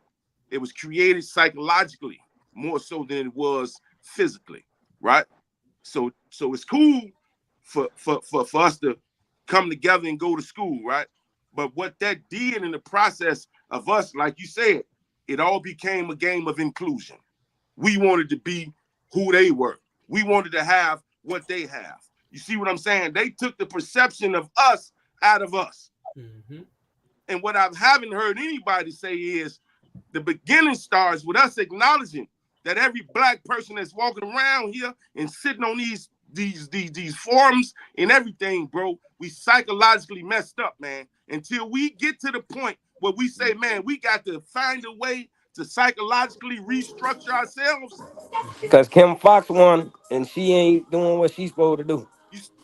Not just that. I'm just saying, what I'm saying is, man, again, I love to use Sonia Sanchez. we're not so much separated as we are disattached. Those psychological issues, man, that go back for so long that these people know that as long as they continue to implement it in everything that they do, it's a form of genocide in everything that they do. It brings separation. So psychologically, we'll never be able to catch up. Yep. I agree with you. Understand what I'm saying? So the only way we can get right with us is acknowledging the fact that it first begins with us finding out psychologically. Self. Not self. Not self, because that's what got us into this individualism. How the hell do we get back to the Most High, man? Yeah. When I say self, and the individual has to better himself first and open his mind first before he can become part of a collective. So you have to understand, though. You have to start with self and self-reflection and self-mindset. You have to find your own identity in order to understand that you belong in that collective. But that comes with the restructuring, bro. That comes with the step, restructuring of the mindset. Because if you don't know who you praising, you understand what I'm saying? You're gonna praise the wrong person. And see, then that's our other disconnect is when you bring religion into the picture, I'm not talking about religion, bro. Yeah, I'm not religion, a religious person. Spirituality, any concept of something greater than man, a belief system. When you bring the belief system into the fray, there goes another division. So what I've done in my life is I think on a universal level. I take the knowledge from all of these places that resonate with me. Because if I hear something and it don't resonate in my heart, I let it go. I don't care if it's Buddhism, Book of Yahweh, Allah, the Bible, whatever. If it resonates, truth is truth.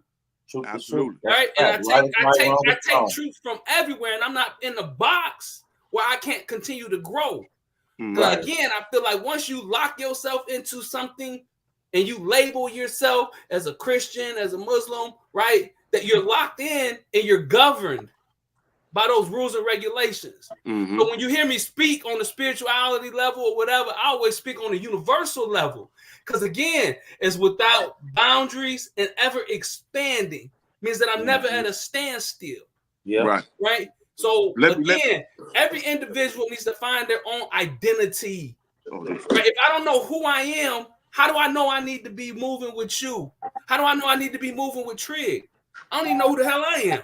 So reflect on self, get back to the roots of where we come from, the greatness that lies within us, and all we have to do is unlock it, right? If you ever been to the One Fitness Center, that's why I have those portraits on the wall of Orishas and pharaohs and African kings, so that the young black men that come in there, they can see themselves as something greater than being a real nigga. Let me ask you this, bro. And that's all that's certified, all that's true, right? But how do a young man whose options has really been non-existent, right? How do he come to the conclusion that, hey, psychologically, I want to separate myself from years of indoctrination, right? From years of indoctrination and years of being raised how I was raised. How does this man come to the point of saying, this is what I want to do? Now, before you answer that, let me say this here. This is my prayer every morning. I'm a child of the universe who works for and with the universe as the universe works for and with me. You understand? So I don't associate myself to anything that's religious. So we both on the same level when it comes to the universe, bro. Salute. But when I'm saying, and when I speak of self, you see what I'm saying? When a person speaks of self and he's coming from the carnal form, the physical form, you see what I'm saying? You can be consumed by self. And when I say the universe, that's what I'm talking about. You see what I'm saying? The self is easy to be consumed by indoctrination of everything around you, bro. Yeah. So to answer your question, when I say the universe, this is what I mean. So that's why I wanted to clarify what I was saying as to self. You see what I'm saying? But how does one separate that and say, man, look, you know what? Cognitively, I want to change my life. Yeah. But for years, I've been indoctrinated with genocide. At what point do a man come to his life and say he want to do that? Because he's consumed with so much today. You see what I'm saying? But it's up to us, like-minded thinking people, to come together, right? Come together, plant the seeds. Because like I know, it's not gonna happen overnight. It's not gonna happen in a month. It's not gonna happen in a year. You plant the seeds, keep feeding those seeds, right? And keep growing the community of like-minded people. Leave the foolishness behind, right? Instead of saying we don't work together, we support each other. How about we just work together and support each other because we like-minded? Whether I agree with you on everything or not, it's irrelevant when I know we working in the same direction, in the same path for the greater good of our people, right? Making a conscious contribution to the uplifting of humanity. Most That's what every man must find it is hard to do that, right? But let me say this. In one of my spoken word poems, I say, all praise to the civil rights movement and those that got me this far, but they got me in an arm box. And I refuse to tap out here. I let my bone pop out before I open my mouth or give a gesture that I'm finished. When in all actuality, I'm just getting in. You see, I now understand your position when it comes to my people's separation or disattachment, something like that. But I'm saying that to say, yeah, they paved the way. You know what I'm saying? The civil rights movement, they done some things. But the reality is, even then, the beginning of a psychological transformation was being made. Yeah, well, it was being made before that. But the thing I'm saying is that way before that. We dropped the ball as a people, and we didn't evolve with what we gained. We just stayed in this box. But that's what I'm saying, bro. I don't want you to say, but see, and I agree with everything you said. I promise you, I do, bro. But I don't want you, because I don't blame the monster no more, bro. It's the doctor. You understand what I'm saying? So when you say we, it's not on us, bro. We've been created by a doctor, bro. That allows we have to take responsibility for ourselves because ain't nobody else. Hold 1 second. We will. We will take responsibility ourselves. We have to make that change. Hold on. We will take responsibility for ourselves when we get to the point that we've evolved past what we've indoctrinated in. Once we get past what we've been indoctrinated in, then we can hold each other accountable. But as long as you indoctrinated, I know you can't be fed this. Yeah, I can drop the seeds and hope God, like you just said, man, it'll come down the line. But in the words of Nas, man, it's time to destroy and rebuild. That's what my mindset is at. Because so let me say this. So the destroy and rebuild. So if you're dealing with an impenetrable wall, right? Titanium, you shooting rockets, you shooting bombs, you doing all of this here, right? It's because you operating from a space where you're not thinking strategy. Now, if you just stop for a minute and you look at that wall and you see that little door down at the bottom, all you gotta do is walk up to it and open it and walk through it. And now you can see the inner workings of how everything is working. In order to tear something down or to rebuild it, you have to understand how it works in order to understand how to tear it down and where the weak spots are at. You can't just blow something up and think that it's gonna be okay. You have to understand how it works. To blow anything up. So when your grass in the back, when your grass in the back is being overwhelmed by weeds, what do you do? I don't even waste my time on those. It's too small and frivolous for me to even worry about. Whoa. Symbolism. We ain't talking about grass. No, but it's not something I would even waste my time with. What I'm saying is it's a metaphor, bro, because regardless of what you do, you're going to have weeds, a mindset. My mind ain't thinking about no damn weeds in the grass because I'm out here trying to build and do something greater. So that's why I don't even, so that doesn't even resonate in my head to even think on them concept along them concepts. Who are we with all due respect, building with, and what are we building? With all due respect, bro, how is that possible when on the other hand you saying black man is the cause of our failures? I'm saying that we as a people, right? So we know what the white folks did to us. We know what we've been through, right? But we keep perpetuating it. So yeah, who sold the first black man into slavery? It was a black man. Black man. Yeah. Right? We could have fought them white folks when they showed up on the coast of Africa and ran them off. But no, I wanted more gold. I wanted what he had, so I gave him my brother. Yeah, I'm going to say we as black folks, we do what we do to us. Them white folks ain't shooting up no damn body in our neighborhoods. No. All So my you don't people that been killed, they weren't killed by no white man. They was killed by one of my brothers. So yes, we need to focus on changing our mindsets, understand who we are as individuals, so that we can connect as a people and do the work as a people, and not get so caught up in the belief systems. Everybody's gonna have a different belief, whether on whatever spiritual levels, whatever, and we can't knock that because it runs deep with people. We have to learn to look past all of that and focus on the objective to get where we going, where we rise, not as an individual, but as a whole, where we move as one. That's what we need to get to. But we get so caught up on all the little stuff and the disbelief, and I believe that the more we lose sight on what we need as a people, and we keep coming up short. So I'm saying we, us, black men, especially black men my age on up, the ones who through the 80s and 90s that go down a lot of this shit, regardless of what no white folks I'm gonna say did. this again, bro.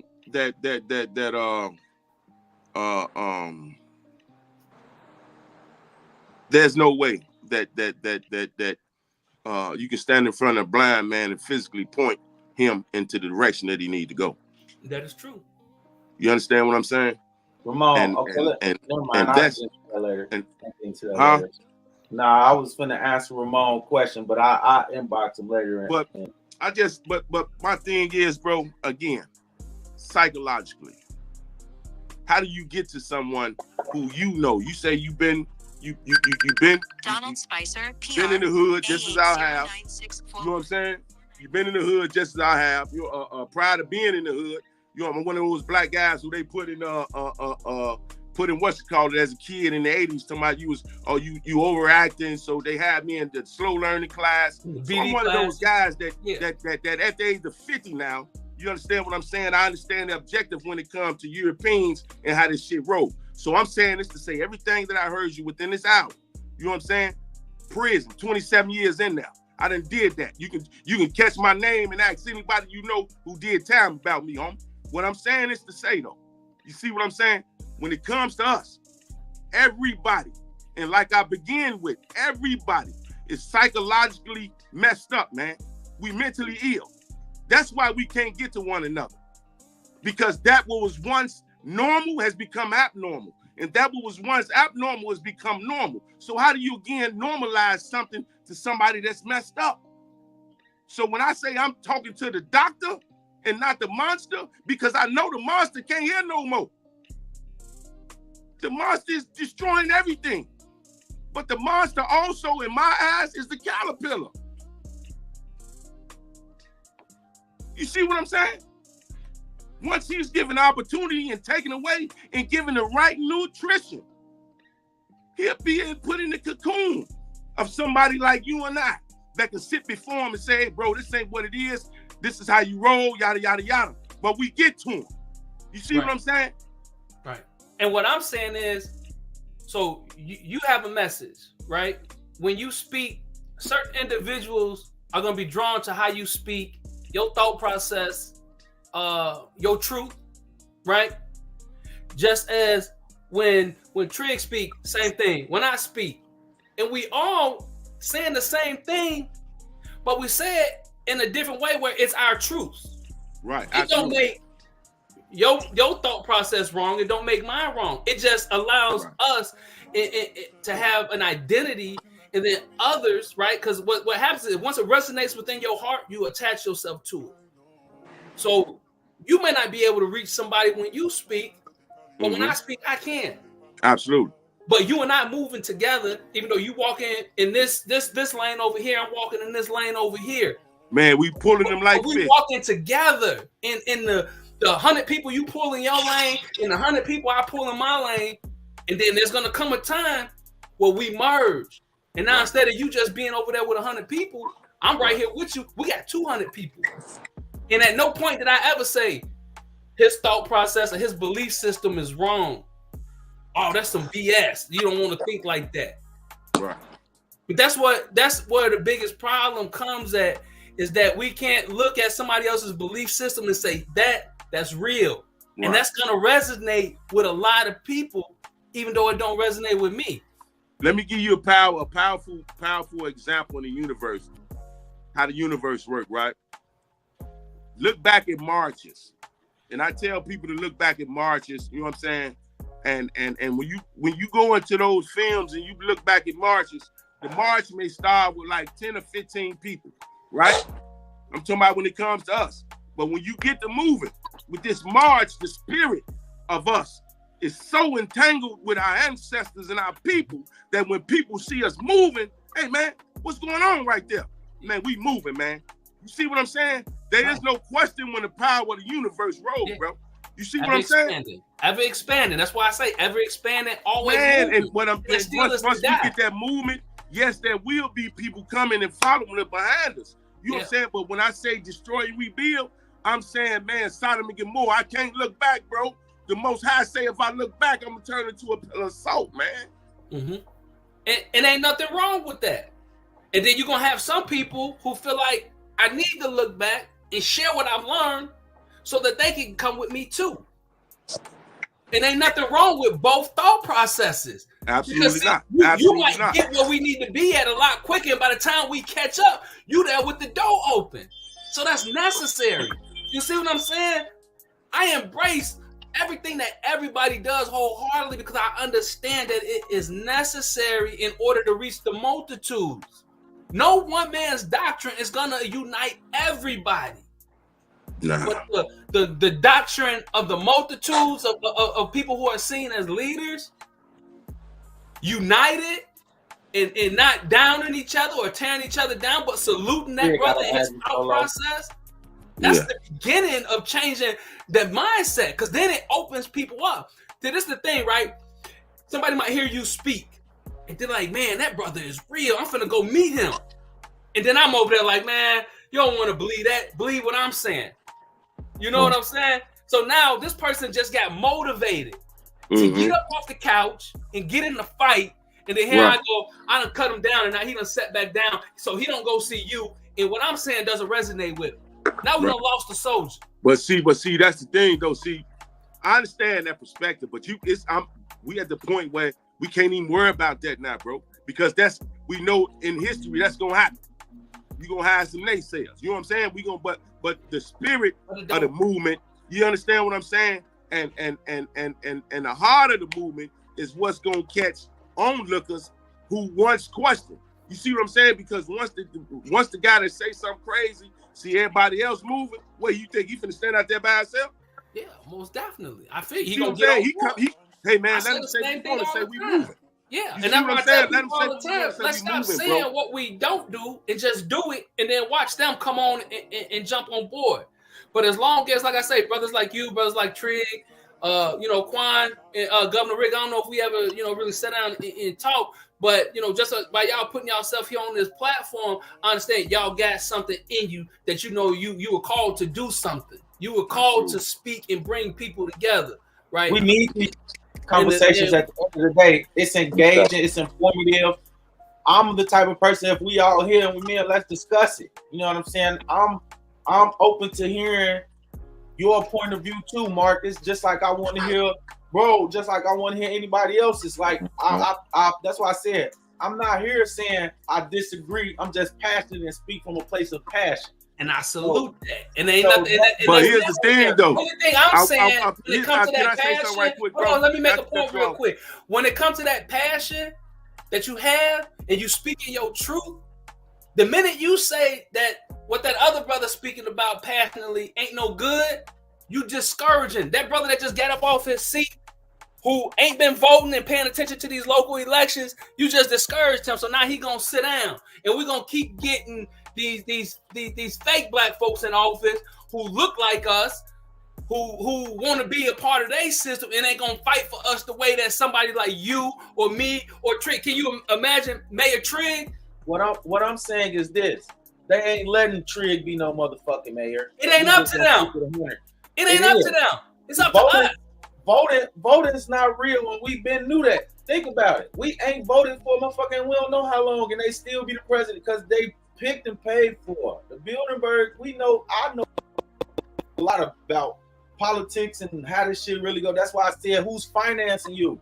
I finance myself. This is about money. This If is you about pay money. attention to me, I ain't never asked nobody for no money. I don't even This let about people money. give me No, I'm money. saying, that's And why I that's asked what's that. I asked that intentionally, not to downgrade what you're doing. If you really walking in that truth, Yes, then sir. stand on that. Shut me up. I am who I am. This is what me studying politics has showed me. It's about money. Who's gotta paying have for money. what? That's what gets things done. That's how the LGBTQT community was able to come in, because they paid and bought for that shit to come in and those laws to be passed. So I'm saying, I hear you speaking for the people, but if we not financing you, who financing you to keep doing what you're doing for the people in their arena? And But then I how do what I do how- because that's who even I if- am. Hold on. Let me finish my statement. Even if we put our money behind you, you have no power in their structure. You don't. Even if we put you at the top place, we could make you the president. You still ain't gonna have no power. One in person. reality. So now, There's what if this nothing that whole you can change. what if this Hold on, whole listen platform to what right I'm saying. here was elected? Listen to what I'm saying. There's no position that you can have to where you can structurally change anything for black people. That's That'll not be true. substantial for us. It's not true. That's a fact. That's not no fact, brother. That's a fact. There's As no one position- individual, as an individual, Hold on, listen no. to me. But as a collective, You're gonna get in a listen to position. me. You're gonna make a code. Guess what? If they Listen. don't like it, they veto your shit out. No, there's different structures, right? There's different structures. Mm-hmm. There's your local, your city, your townships, your state. I know about all of them, right? from the top to So the bottom. now, if you elect me and 4 more like-minded people onto the Elgin City Council, who's gonna veto anything? It takes 5 people to pass anything in the city. 1 person is 1 vote. But if you got 5 people sitting in that position who are like-minded and want to move in the same direction, it's gonna move. How do you think the white folks is pushing stuff the way they push it? It's because they have the vote. What is Elgin? What is Elgin considered? Elgin is considered a at-will commonwealth. Okay. Because I'm gonna get, I know about this shit. So I know about the difference between the cities and the state, how a lot of stuff is governed. It's somebody that y'all still answer to too, and that's what I'm saying. Everybody has somebody that they answer to in that power structure, and we don't play, and we don't have no. We will never, ever, ever, ever, ever. We will never, ever, ever, ever, ever have anybody close to the top to even see what's going on at the top of this power structure. So why even play in it? It's like going outside and being in fire, and you know you're gonna get burned every time. How many times do you got to play with the fire to understand that it's hot? You don't got. It only take one time for you to get close to an oven and it burn you. But what happens when you become the creator of the fire? You See, can make the fire burn, or you can all I'm saying is take our energy and redo it like we've been doing it. That's the only thing that I'm saying. I'm saying we steady putting our energy and power into trying to change something that they have had here for centuries and millenniums. It's to protect Hey, us Quan. from them. Hey, If you're Quan. not indulging in it, they doing what you govern by, whether you like it or not. Hey, It's just Quan. like the sovereign citizen No, who says we that not teaching our I'm people about the I'm straw man. How I'm you get traveling, rid of and being a not straw going to jail. man? How you come up for the jurisdiction that you signed yourself into unwillingly? Them the conversations we really need to be had. And if you're going to be a person in position or in politics, I need you to be speaking from that. Hey, you a straw man. You need to get rid of this. A difference between your name being in all capital letters and in lower form. What these things truly mean, how these laws work about you, and how you're governed in this section. Those things aren't being taught to us. We have to go and find those things out. So if you're going to be a person that's in that term, you need to be teaching in those terms and showing informed. We don't So tell have me that how for those real. things are beneficial. We don't have that for real, and that's what I'm saying. Tell me how those things are beneficial. Hey, hold on. Hey, Marcus. See, I this would the- rather we take that information that you're bringing and structure it for something that's really going to empower us and our children. Whether we hear or not, we leaving them with something that they can use to combat this. Being whatever we do with them ain't leaving them nothing to combat that, because we ain't building nothing. See, listen. now See, you- see, you listen. Something that's already built. So I'm you saying teach- we're trying to get out of that and get back to what we do. Because we Okay, build so tell better me what things. that is. We and how create that's better beneficial. things. We manifest the best things. Our energy is the best. That's why they steal it. But I'm That's saying what I'm saying. I'm saying you let's talking about start being a part of generational. the You talking about building and make our generational own wealth and purpose. passing things on to our kids. Like, I understand all of that part of it, but what are you telling me that's tangible that we can do and that we are doing, and show me the benefits of it? Whether you've gained some type of a wealth from it. At this point, this is why we can't gain any wealth from it. We don't understand how far we've been duped. We have to admit, just like with that's not Sean. I keep reading Sean. That ain't Sean. But ETL.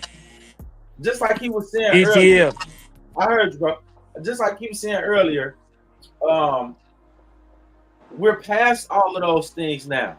If I'm a person that thinks in logic and I look back, then there's no disrespect. I pay homage to my ancestors, but I'm watching the things that they sacrificed. So did my brother Malcolm sacrifice his life and die in vain? If you look at the circumstances of right now, yes. Yeah, we still talking about the same thing. That's what you were saying. We didn't stand on nothing behind it. So that's what I'm saying. I'm agreeing. I'm looking at everything in a totality, and I'm saying, what would be the best way to move forward? I hear you. And I'm saying I don't think that that's one of the options. That's the best way because we've tried it. We've tried it. Look through history. We've tried it. It didn't work. We didn't follow through. Let me say this, bro. Trying something and following through is two different things. So now I agree with you, bro. You know what I'm saying on this point.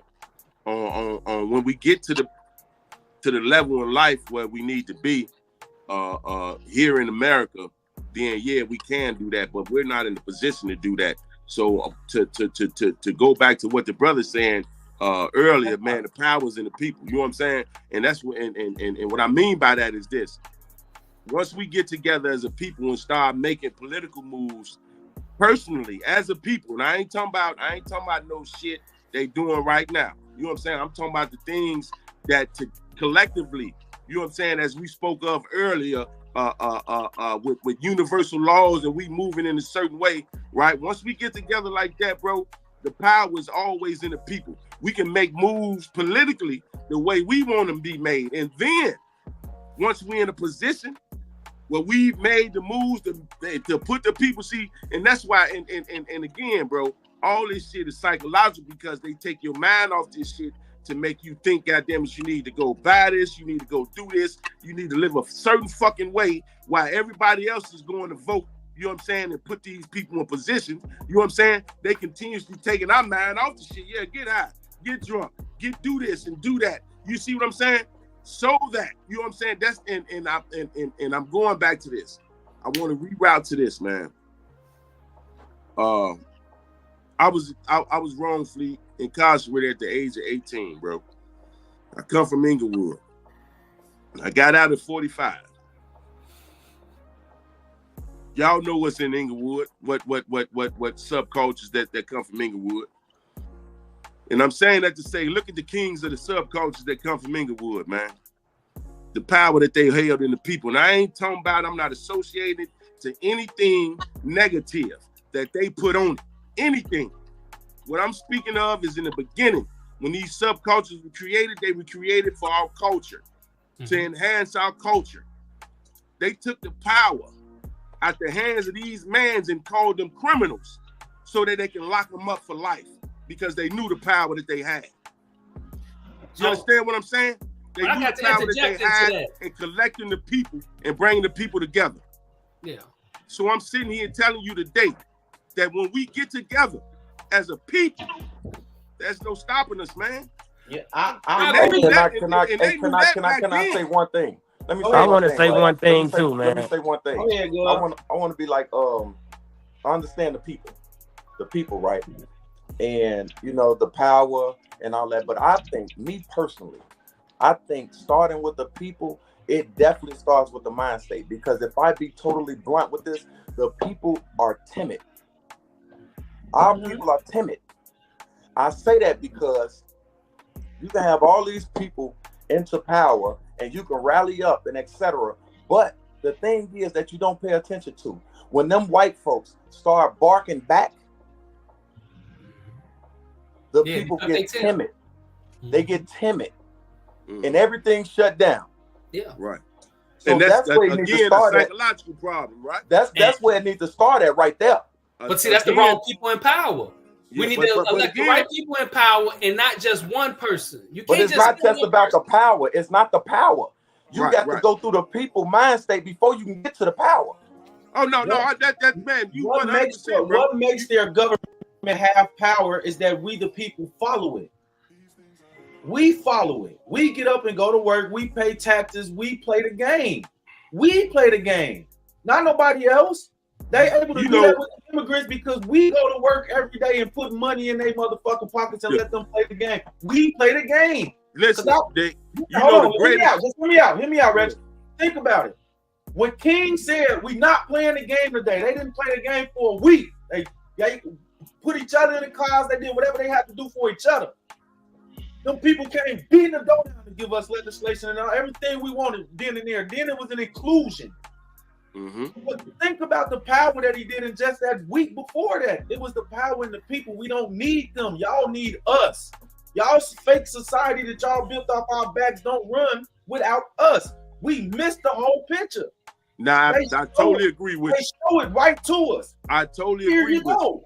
How you gonna teach us and tell us this is exactly how he duped y'all, and then y'all then was to come in and bring the inclusion? They telling us this is on CIA record. But then I'm supposed to keep arguing with people that's ignorant that don't do their research. I'm not, and I refuse to. But my point in that is this: that don't work. It never was meant to work.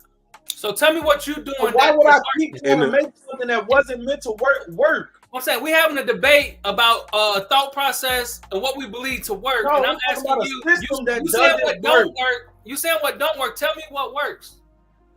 Us creating. No, like what are you our doing own right now system. that's working, that's changing the culture and changing the community as a whole? Even having this show, having the platform to have these Facts. conversations. But yes, That's we're exactly talking what about. doing. I'm saying Hold we're on, talking hold on. about it, but actionable. What are we doing? That's Hold actionable? on. Because I'm moving action. I love this. This is what I'm saying. I'm really out here with these young men. You feel me? I'm not talking for play or this. I don't get on the internet and just do this for the internet. I'm really outside, changing lives. I'm really outside instilling things in the kids, in the community, in the culture. I'm really outside telling, hey, listen, you the AP up here, right? Hey, let's instill these type of things if you really about the children. And you really say, I'm making people stand on things. And the more men we have doing that is why I go back to what you said earlier, Mr. Mark. I do agree. It's not that we saying anything wrong. I would love to hear everybody's opinion on it. Only thing that I'm saying is if we was wise thinkers and we all came to the table, right is right, wrong is wrong. Do this work? Do this not work? This We don't never work. follow through to see the work.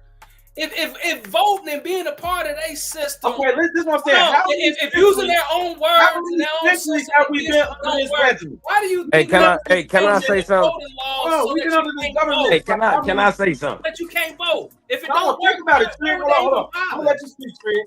I'm gonna let you speak, Trig. But hold on, Marcus. In real life, how many centuries have we been under this government and this system? How many centuries? Say it again. How many centuries have we been under this governmental system?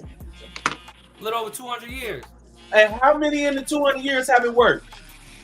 We wasn't a part of the system. I'm done. Go ahead, Trig. You say.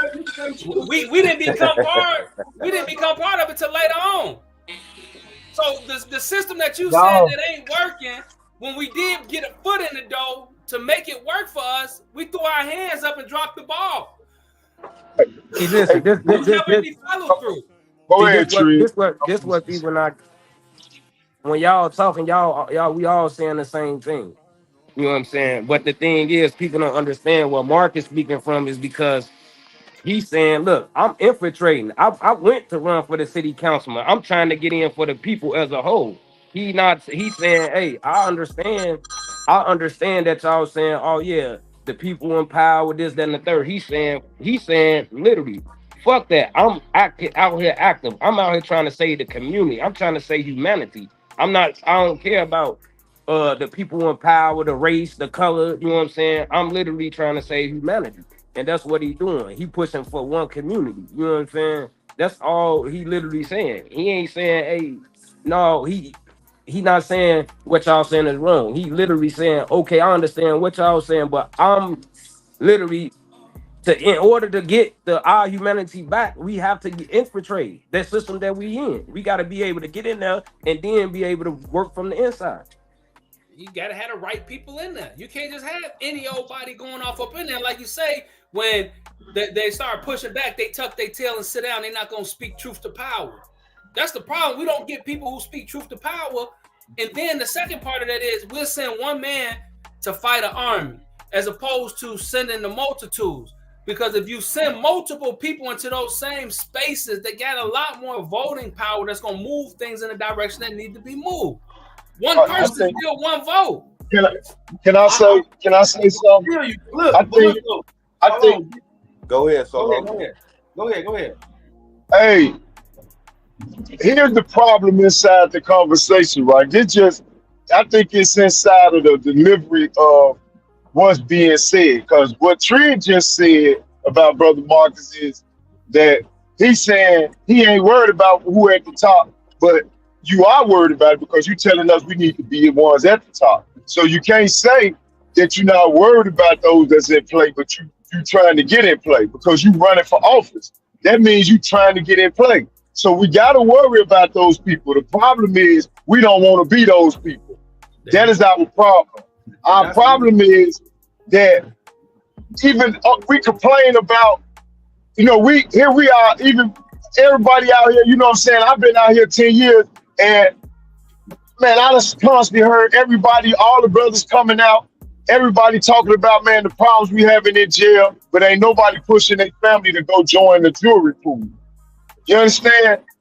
You can't complain about the system not being fair and then don't take advantage of the opportunity you had to make it be fair. The jewelry, that 12, that makes the system fair for us because we ain't got to deal with the judge then. We deal with the hood. We deal with the streets that everybody talking about on this paper, on this page. We're dealing with the people. That's what that 12 is. And all it takes is one of them 12. What we need to be doing is educating them people and let them know all it takes is one of them 12 to say, and it's That's what we need to be teaching. But we ain't doing that. We out here studying, doing other stuff. The truth is the little small things that we can do in our communities and in our immediate families to really make some differences. We too busy picking and building on big stuff than to deal with stuff that we can deal with on a minor level.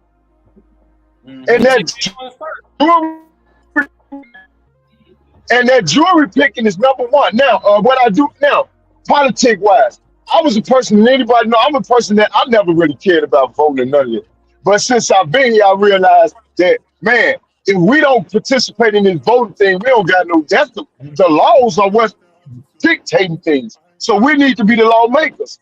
And they got us focused on who running for president. Man, I don't care who running for president. I want to know who the alderman.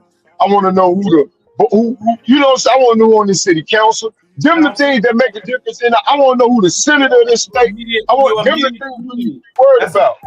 That's a fact, and that's what we was touching on earlier. So that's what I'm saying. I'm not in total disagreement with what Marcus is saying. I was just saying, overall, let's think about the bigger picture to the overall, the end goal. It don't work. You can't get to the end goal if you don't take the steps in order to get there. Hold on, zero. Hold on. Zero. Hold on. I just want to say one more thing. You gotta walk the path first. Hold on. We have right now in 2024, we have the most African American people in politics than we have ever had in the history of since we've been knowing politics. We have more people in the Senate, more black judges, more black governors, mayors, all type of stuff, right? What has been done systematically to help us in that structure or in that? I agree, and that's why I'm saying the who is what's important. So you said put them in power. They black, they not gonna do right by the people that's at the bottom because they don't consider themselves better than them. That's what I'm saying. They are in power and have no power. But they have no identity. Listen to what I'm saying. If you put somebody in power who has an identity, but not just one. I don't want to go sit up on no city council. I don't even want to be no damn city councilman but I'm trying to show that there's a way. And not just one person. You have to send 3 or 4 people into those positions. Not just one person that think they're going to change something. And Right, you got them there to make a difference. You're right. That's a fact. They just have to be like-minded. See, I'm going to tell y'all And one more thing. And I'm glad you Let me ask you a said that question. because they definitely got to be like-minded. You can't have nobody in there that ain't on the same agenda that the brotherhood ain't on, bro. Ain't got the balls to fight. Ain't got the balls to fight and call truth to power. Yeah, What and you that's- saying and is 100% like you said right. earlier, a lot of We've them been cats put get in there in and get positions, soft, even bro. right here in our own city, they'll push the envelope, but as soon as they start clapping back, they chuck their tail. And that's when I'm like, hold on. If you're going to fight or you ain't. If you ain't going to fight, get the hell out the way and let somebody going to fight. That's all I'm saying. I also understand. No, I agree. I agree with you, Mark. No, but That's because they black, but they really not black in the grand scheme of things because they too busy trying to cater and be a part of the white society. They more. But the problem is, but listen, let me ask y'all a question. Let's keep it above. Man, we ain't even got a solidified issue. We ain't got one issue that we trying to attack, man. We go at people with 1,000, a million issues. Can't nobody address our issues because we ain't even found one particular issue to stand behind. The one and that one particular issue is what he was saying in the beginning. First of all, man, we don't need y'all. Y'all need us. That's the issue. You know how we address that issue? One of the number one problems we got also with politics is, man, we learn how to vote people in office and not how to vote them out. We should start focusing on how to get people voted out of office. Forget getting them voted in. That's the easy part. They need to know, man, when you get in here, we can snatch you back up out of that Negro. Yeah. So you get busy. Or we pulling you down and putting somebody up there who can. And once we do that, and how we do that is by using both of y'all's scenarios. One, infiltrating the area. Two, having a whole nother system of people of belief of the people mind state. So people already understand, man, this is a job we got to do. Yes. This is a job we got to do. All of that goes together. That's what I'm saying. When you think on universe, all of that comes together. Yeah. It's one path. We get caught up on talking about one particular piece. That's a fact. The grand scheme of things. It's one piece. It's necessary. So for anybody to say, "Oh, that's not necessary," like you tearing us down before we even get started. I'm saying, Yeah, all of it necessary. Malcolm and Martin was necessary, I promise you. I'm coming from the whole point. Our whole government has failed us. It's terrible. Yeah, but we failed That's a ourselves fact. as a whole too. The government only did what, like you said, they need us. They need us. So they only do what we allow them to do by not participating. Just hear me out. I wholeheartedly agree with what you're saying. The only thing that I'm saying is, I know I look around and see the world temperature in other places. When they did the same thing in Canada, the power that them people had that they did was different. When they do these things in other countries, the people don't sit down and fake lie down. They understand their rights as the people. We in America don't understand our rights as the people. So if we're going to play that game, we have to at least know our rights as the people and where we can fight. That's a fact. That's a fact. Only thing I'm saying is right now we have no idea even about that, and we saying we want to include it. No, we have to stop doing that. We need to take a step back and figure out what it is we're even up against and how do we go against it to even before we even get to putting people in place. Now, I got a question. We got enough people. The only thing I'm saying is this: there has not been a time where we have sat back and actually said, hey, you know what? We need to make sure we have 3 people here, 2 people here, 5 people in this. That's not true. 6 Just because judges you're not over part of here, that conversation right? don't mean that it's not being had. No, I'm understanding the conversation is being had, but what I'm saying is these conversations are being had behind closed doors. You can come in and probably speak on it on a level that we can't because we are in the room. We aren't fighting to get a seat in politics. But it's not in behind closed doors. It's all over social media. Y'all just choosing not to engage in it. If we go back about 4 years, I can show you when there was a platform of 4 black candidates. So the idea was to get at least 2 or 3 people in all these different areas. But the thing was, we had black people, working against other black people, telling people, no, that's right. You don't off to stay out the way and wait your turn. And I'm like, the hell with that. We need you to go in there with fresh eyes and not programmed to think how they think. We need you to go in fresh. So that was the push. And I had about 10 candidates total ready to run and was getting ready to put it out there. And then the black people in power told them to sit down and be cool. Well, we only ended up with 4 out of 10, but we still pushed forward. Now, so it's out there. These conversations are being had. Y'all just not paying attention, and y'all not engaging because everybody on social media is there. So the conversations being had. I got a question. I know that one person can't get elected somewhere and change nothing because they'll isolate them and push them off into a corner because they only one vote. But when you put 3 people into those positions, now they scared because when they come up for re-election, they're like, dang, they got 10,000 votes. They controlling 10,000 votes.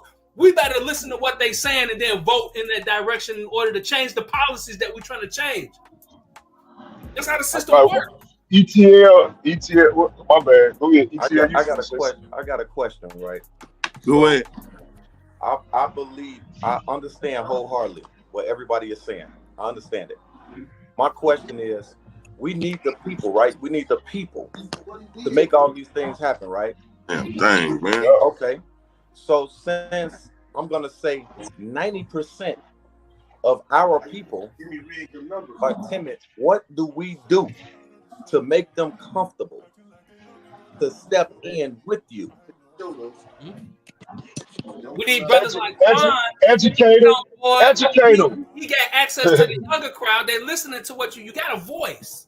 What you saying has power. And when you discouraging people from being part of that, then they're gonna go sit down. So that's one thing that we need, right? The other thing that we need is for people that we push into office to be who they say they are and to have an identity and not elect people who are more concerned with keeping white folks comfortable than they are with going in there and do the job and protecting the people that they need to protect. And that's those who are considered to be the least of us. Because they're the ones who suffer at these policies and stuff that are put in place. And most of the time, it end up being black folks because society has chosen us to try to put their boot on us. So those are things that need to be done. And then can I say something? Can I answer one question? Can I say one answer? One answer. I mean, one question to answer. And I think this question will answer the question. What happened to get us here? Reverse it. Do what they did to put us here. Do that and watch how quick we get out of here. Salute. Do what they did to put us here and watch how quick we get out of here. And that's it. Play the same game, bro. They man. The thing listen, they did was we watch these movies. We watch these gangster movies, and everybody must have cut it off when they were shooting the block up. They forgot they ran the city. They forgot that part. They watch all these Al Capone and all these other movies, but they forgot them dudes ran the city. They forgot them dudes control the politics. So the same exact way that they got this thing going on, you know, like everybody need, like you said, everybody needs to see. So the same exact thing that you seen, use it. When they needed a cameraman, they didn't go tell some dude, hey, you go take pictures. They said, you like taking pictures? All right, you go over there, you take pictures for them niggas, and you let us know what them niggas got going on. They didn't go find nobody and tell them, we're going to make you a cameraman. No, they found a cameraman who wanted to do the job anyway, and they used them. And they used somebody from every aspect to infiltrate everything that we had going on. They didn't say, oh, we ain't going to get involved in that part of what they got going on. They got involved in everything that we had going on. So we need to be involved in everything that they got going on. So when you got brothers when you got these house Negroes that want to sell out, use them for what he worth. Use him for the information he could get you up out of there so he could build on the bigger objective. Just don't get him no information to take back. That's how you gonna beat him. That's how we gonna win. Yeah. But we scared. Everybody's scared. And you ain't even got to do it. And you got to not be scared to approach them little guys, man. One thing that the greatest thing that they ever did to us was tell each one of us that each and every one of us was enemies to each other. Mm-hmm. You know what I'm saying? Yeah, exactly. The one thing they did that they ever did was tell you that I'm your enemy. From and each you know what I'm other. saying? Come on, man. The minute we unite, and it all starts with like-minded people who want to do good, who want to change the atmosphere that we live in. But the key to that is for us all to understand that every path that every one of you kings is walking on is necessary. At no point will I ever say what Quan talking about is not relevant. What Quan talking about ain't gonna work. I will never fix my mouth to say that, whether I agree with it or not, because I know that just because it doesn't resonate with me, it's gonna resonate with somebody else sitting on the couch. And Quan just motivated that man to get off the couch, and now we got another soldier in this war. Just like when I say something that motivates somebody, don't sit him down. Let that man stay engaged. Right. There's so That's once Quan get him off the couch, and you think what Quan ain't gonna work, go over there and help him. You go put your input in and give him that too. Hey, let me tell you if you something. think it ain't gonna work, That's the reason why I like having this platform. I'm gonna tell y'all something in real life, right? There ain't a real platform where we get to have real conversation as men, as black men, and I'm talking real conversation, not no just because we could have got up here and just let Marcus say whatever, but no, I'm gonna question some of what he's saying. If you standing on what he's saying, and you ain't gonna back down, you gonna stand. So that's all I wanted to see. It's a mentality that I need to see. I still got to test that. I don't care who you As is. you should. This what you saying you about. As you should. I'm gonna put you in your I come from the era where you couldn't be my friend unless we had a fight. Like, that's what I'm saying. I want to I got to know. We might do some react together and then go there. Shit, I got to know you. I see you boxing already, so shit. I know you got that. I ain't worried about that part, but I'm just saying. No, but for real, honestly though, I just feel like these are the conversations that need to be had. We have the see. If me and Marcus was somewhere else, we would have this debate, and the people that were there would just be embraced by the conversation. The powerfulness of the conversation would just be kept there because we have these conversations behind doors instead of having them on an open platform to where the multitude can hear, and they can hear your opinion combative with my opinion, combative with this person's opinion, and then we come to a conclusion at the end. At the end of the day, the one thing that we all can stand on is we all are correct. Mm-hmm. I'm no more right than Marcus is. Okay. Ain't none of us more right than the other. We're just bringing a different perspective so that we can understand, hey, this is what we're under, and this is what we're in. And this is the reality of it. Marcus is saying, I found this way to combat it.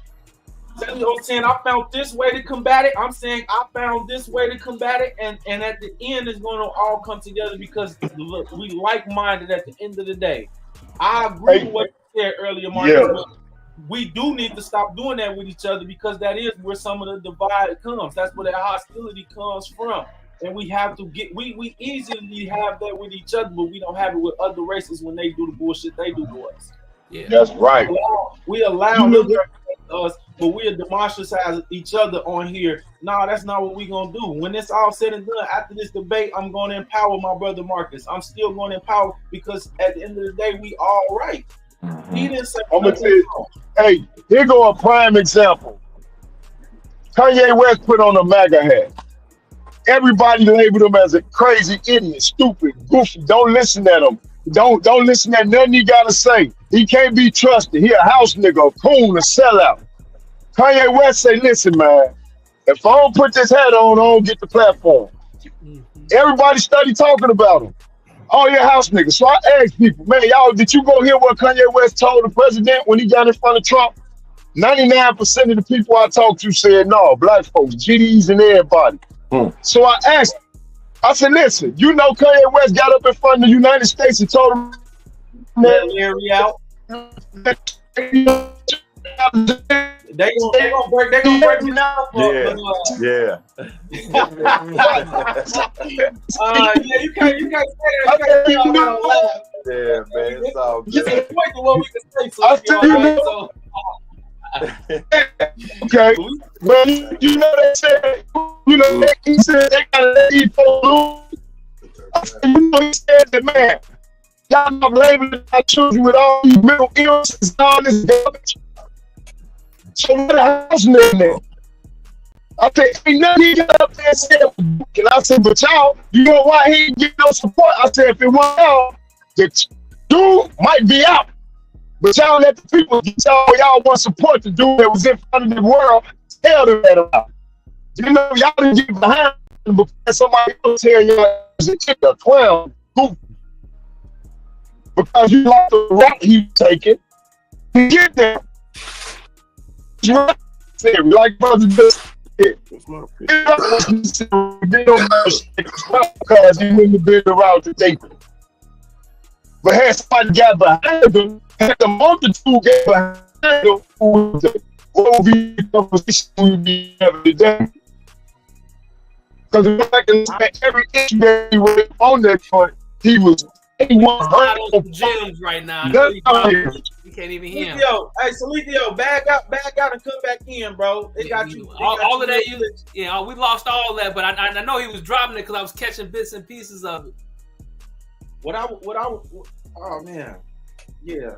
I mean, I ain't gonna go too back and forth, but I do agree with what everybody's saying. The only thing that I was just saying to myself is I watch history and I just say, okay, history repeats itself. I watch how Martin Luther King had 1 million men come out in March, and he still died. Yeah, and he sacrificed himself. And then my question was this: what did those 1 million men do after that? They laid down. So that's my whole point of saying follow through. That's why I'm agreeing. Hold on. I'm agreeing with what you're saying. I'm saying the mindset has to change at a certain point. I agree. Where it needs to be, okay, they hit King, but we got another King immediately. Yeah, that's what I'm saying. It can't be one man. It's got to be the multitude. It has to be the collective. Yes. We only as strong as our weakest link. And the reason why they're able to keep tearing us down is because we keep building up one instead of building up the collective. Yes. That's what I was getting to. When they be like, I'm a leader, this, that, and another. I'm not a leader. That's not my calling. My calling is to create an atmosphere where I bring like-minded people together in order to do great things. That's my calling. And what I understand is there's all these lanes on the highway that need to be moving simultaneously. So my calling will also have me jump into a lane to jumpstart until I find the Quan or I find Governor Rick to get in a lane. And then I'm going to follow you in your lane. This is what you do. This is not my lane. No, but I will follow you. Every great king knows when to lead and when to follow. And if you don't know how to do that, then you might as well take your crown down and sit it down. Right? That's right. That's the only way. And I understand that. So if there's nothing happening, I'm called. Like I can't sleep at night. I have to jump in there and I'll start talking about it or whatever. But then I meet somebody that this is what they do. And all I do is get out the way and let them be great.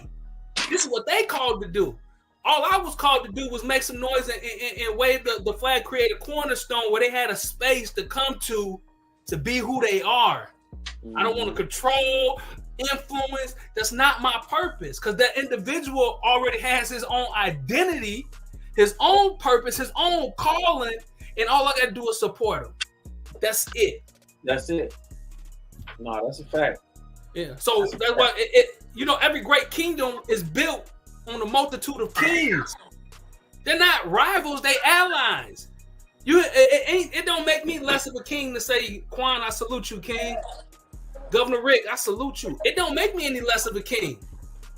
You are a king in your domain and in your lane. And when I come there, I will pay homage to you, just like this platform right here. This is your domain. I salute you. I show to pay homage. And that's how we supposed to be. That makes you a better man to me, because that means you're secure with yourself and who you are. When you're able to respect the greatness of another man that's standing in front of you, or what they doing, and see the value in what they doing. So that's the elevated universal thinking. To see the value in the works that are being done, even if it's not your work. Even if you don't quite understand it or get it, or you don't agree with it. But to understand the value and the necessity of it. You were saying we all right. It's not about all being right. It's all being necessary. There's no right or wrong. It's all necessary, needed. Plant seeds in all these different minds. Something's going to trigger within these youth. Something you say or something that somebody else said that's going to spark something that's going to grow, and then they start moving in the right direction. But if we shut each other down and shut out the words that are being said, then we lose the rest of the people that would have resonated with. It would have been the thing that got them to start thinking different, and I just shut it down. Instead of saying, okay, salute, King. just let it be. Our greatest thing is when we have these debates, we giving our different opinions, but then when we start knocking because we don't agree with it. At some point, we got to come say, okay, I don't agree with that, but I do understand, right? They say knowledge is power. That's not where the power lies. The power lies in the understanding of that knowledge and how to make it work for your people. Understanding is the true knowledge, because you can have a knowledgeable fool who don't know how to use nothing that's in his head. When you have an understanding on this knowledge that you have, you understand where to put it and how to move it and how to maneuver. That's what the power is. So to understand somebody else's thought process, whether you agree with it or not, to understand that it's necessary as a whole. As a whole. And until we get to that whole, we're going to always be at a standstill. And we can do major things right here, just in like the Elgin area. I've been talking about this for the past, 15 years. The numbers, only 10% of the people who live in these cities, and not just our city, but all cities, engage in local elections. That's your school boards, that's your city council, that's your townships. And these are the people that are creating the policies that are hurting the black kids in school, that are making them be the ones getting expelled. They're the ones that's putting the money into the non-for-profits, where like the work that you're doing, if you're doing work and you're working with these kids, there's monies out there that you can get with no strings attached. So my whole thing's always been, if you're going to give us something, it's because you know you wanted to do the right thing, not because you got some expectations. I don't give money for the right things in politics, and that's what I've seen. So that's why I say some of the things that I've seen. If we aren't behind you, they're not going to give you none of that funding. It's going to be that much harder to get it. So that's what I'm saying. Like, at what point, what are we getting out of really doing that? That's a real question we have to ask ourselves. What are we getting out of jumping in that political ball game? One of the things I just talked about. So there's knowledge behind the scenes that I don't even know about. I'm gonna take. Let me answer. Can I answer? Go ahead, Cynthia. What you think? What you getting is you getting the opportunity to really make a change, bro. If you don't make no law, if you ain't ready to make a law, you ready to follow one. That's what's gonna happen. Our problem is we're not understanding that the laws that we complain, the problems we complaining about, they are the laws that are being applied against us. What we need to do is be in there making decisions on what laws are applied against us. Second, I want to say something about something you said, Don. Man, we here to die. You said Martin Luther King still dying. That's what we're here for. We're here to go out. It's how you go out where the importance said. He went out how he was supposed to go out. He could have got knocked off out here coming out of club. But he got knocked off. Oh, can y'all hear me? Yeah, you freezing up. Yeah, you freezing up. Can y'all hear me? Yeah. Yeah, we can hear you. It's freezing a little bit though. The problem is we letting him down. Yes. After it's just like on the streets when we was in the game. When we was in the game, you do all that foolishness, and then we had to wake up. You do all that foolishness on the streets, and then when you get popped off, you come back out the block, ain't your block no more. It's somebody else's block. You're like, man, we did all this. What happened is all the work that he put in, ain't nobody came behind him with their work. He continued to put in the work to push forward what was supposed to be pushed forward. Yeah. That's how come they knocked him off. Because they understood the Al Sharptons, they understood the Jesse Jacksons, they understood that them chumps weren't finna move. They didn't knock them off. They didn't knock them off, and they were standing up there with them. I know You know what I'm saying? So the problem is, I agree wholeheartedly with what everybody's saying. I'm saying as a collective, but ain't nobody getting involved. Because the streets ain't never got involved in the politics. When they tried, they locked them up. They locked up Jeff Ford. They locked these cats up for really they locked up. They locked these men up because they was really getting involved with the politics. See, but we didn't get behind them. You know what we started doing? We started knocking each other off on the streets. Yeah, we was in jail. I'm just in a different space. I'm trying to take the planet back. I ain't even think about no politics. The world needs. It's a process. Yeah, the planet is the politics. It's the process. The politics is the planet. I hear you. No, that's how you take the planet back. Politics, to me, doing all the research that I know, it ain't nothing but another vehicle for a real slavery. You feel me? From the queen all the way down to everything that's going on.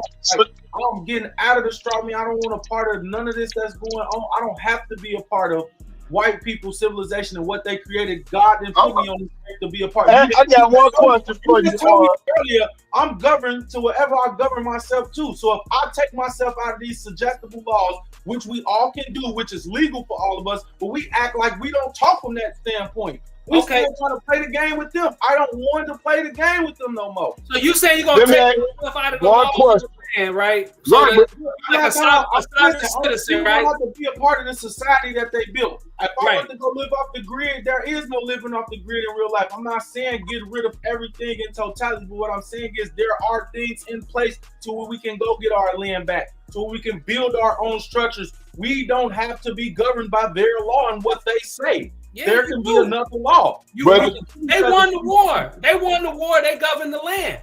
And that's in any place that you go to. Whoever won the war governs the land. That's how they show up and start writing all these laws. And you're like, hold on, I've been here. No, they killed who they needed to kill. They took over the land. We govern by the laws. And you can say that you don't want to, but I bet you if you don't got a driver's license and you get pulled over and you say, well, I'm not under y'all laws. I don't agree to your laws. I bet you still go to jail.